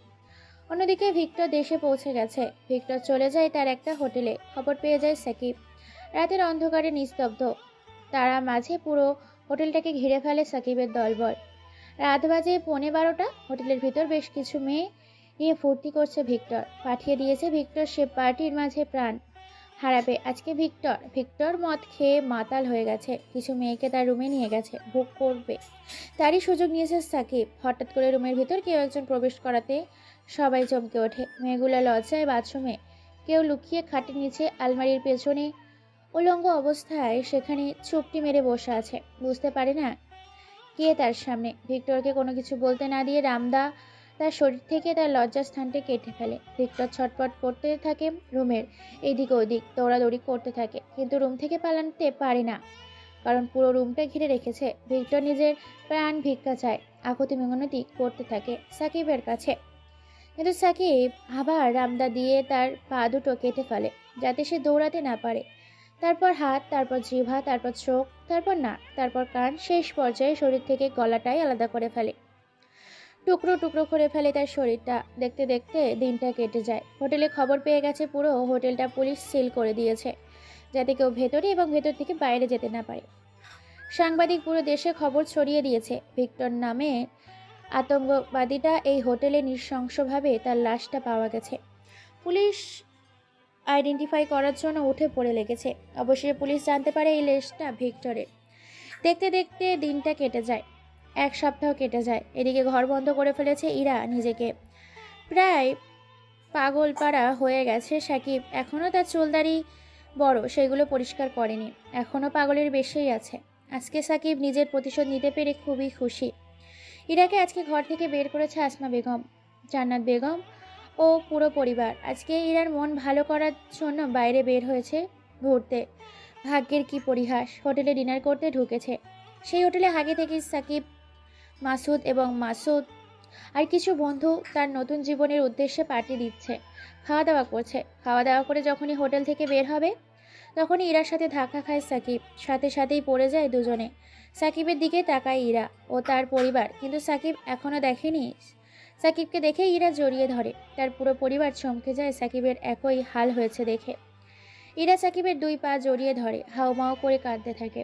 অবশেষে সাকিব ভালো করে তাকায়, দেখে ইরা। সাকিবের কোনো কিছু বলে ওঠার আগেই ইরা বলে ওঠে, শাকিল, তুমি আমাকে মাফ করে দাও, আমার ভুল হয়েছে। আমি তোমাকে বিশ্বাস না করে অনেক বড় ভুল করেছি। তুমি আমাকে মারো, কাটো, যাই মন চায় তাই করো, তবুও আর আমাকে ছেড়ে যেও না। সাকিব কি করবে কি বলবে ভেবে পায় না, কেননা 2 পা আঁকড়ে ধরেছে ইরা। সামনে এগিয়ে যেতে পারে না, পেছনে এগাতে পারে না। সাকিব কোনো কিছু বলছে না দেখে ইরার হোটেলের মধ্যে টেবিলের ওপর রাখা একটা কাচের গ্লাস ভেঙে পক করে পেটের মধ্যে সেই কাগজের টুকরো ঢুকিয়ে দেয়। সাথে সাথে পুরো হোটেলটা নিস্তব্ধ হয়ে যায়।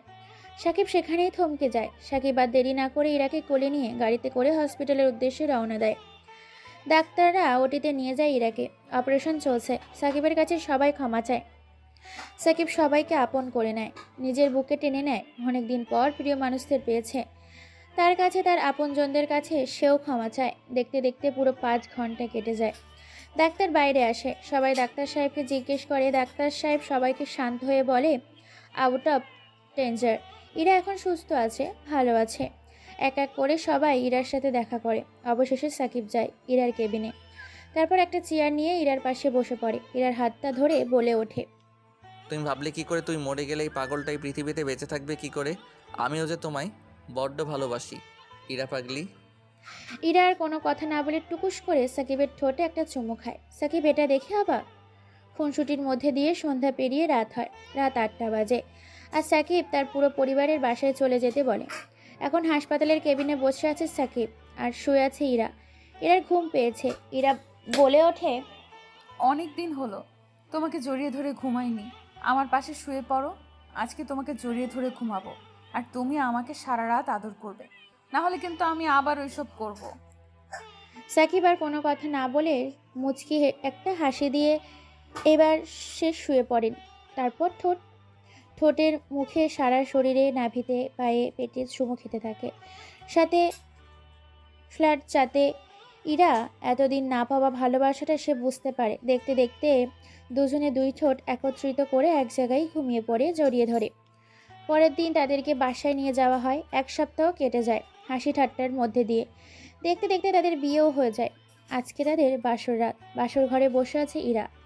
বসে যে রুমে প্রবেশ করে সাকিব। সাকিবকে সালাম করে তারপর দুজনেই নামাজ পড়ে আবার খাটে এসে বসে পড়ে। সাকিব ইরাকে শুইয়ে দেয় খাটের ওপর। তারপর ইরা শরীর থেকে সকল রকম গহনা খুলে ফেলে। তারপর শরীর থেকে কাপড় ধীরে ধীরে খুলে ফেলে। সারা শরীরে চুমু খেতে থাকে। সাকিব হাতে, পায়ে, পেটে, নাভিতে চুমু, ঘাড়ে, নাকে, কানে, সারা শরীরে চুম্মা খেতে থাকে। সাথে স্লাইডও করতে থাকে। ওপর থেকে ধীরে ধীরে নিচে নামতে থাকে। আস্তে আস্তে হারিয়ে যেতে থাকে তারা ভালোবাসার চাদরে। দুজন দুজনকে আগলে নিয়ে ভালোবাসার চাদরে হারিয়ে যেতে থাকে। গভীর সমতুল্যের সাগরে ধীরে ধীরে ডুব দিয়েছে। সাগরের গহীনের সাকিব নতুন ভালোবাসার চাদরে পূর্ণতা পেলাম। ও 2টি দেহ ও 2টি ভালোবাসা মন। জানি না গল্পটি কেমন উপহার দিয়েছি তোমাদের, জানি না কেমন লিখেছি, জানি না। আসলে অতিরিক্ত বৃষ্টি হওয়ার কারণে এবং হাতে সময় না থাকার কারণে গল্পটা খুবই শীঘ্রই শেষ করে দিলাম। পরবর্তী তোমাদের আশিক ভাইয়া এবং আমার ভয়েস নিয়ে নতুন একটা গল্প নিয়ে আসতে চলেছি, শুধুমাত্র পাওয়ারফুল, যেটাই থাকবে শুধু কাটাকাটি আর মারামারি আর রহস্যময় খুন। অবশ্যই ভিডিওগুলো দেখতে আমাদের চ্যানেল সাবস্ক্রাইব করো এবং পাশে থাকো। আর পারলে ভিডিওগুলো শেয়ার করো, কারণ এই ভিডিওটা ইউটিউব সার্ভারে প্রথম পাওয়ারফুল হতে চলেছে। ধন্যবাদ সবাইকে এতক্ষণ পাশে থাকার জন্য।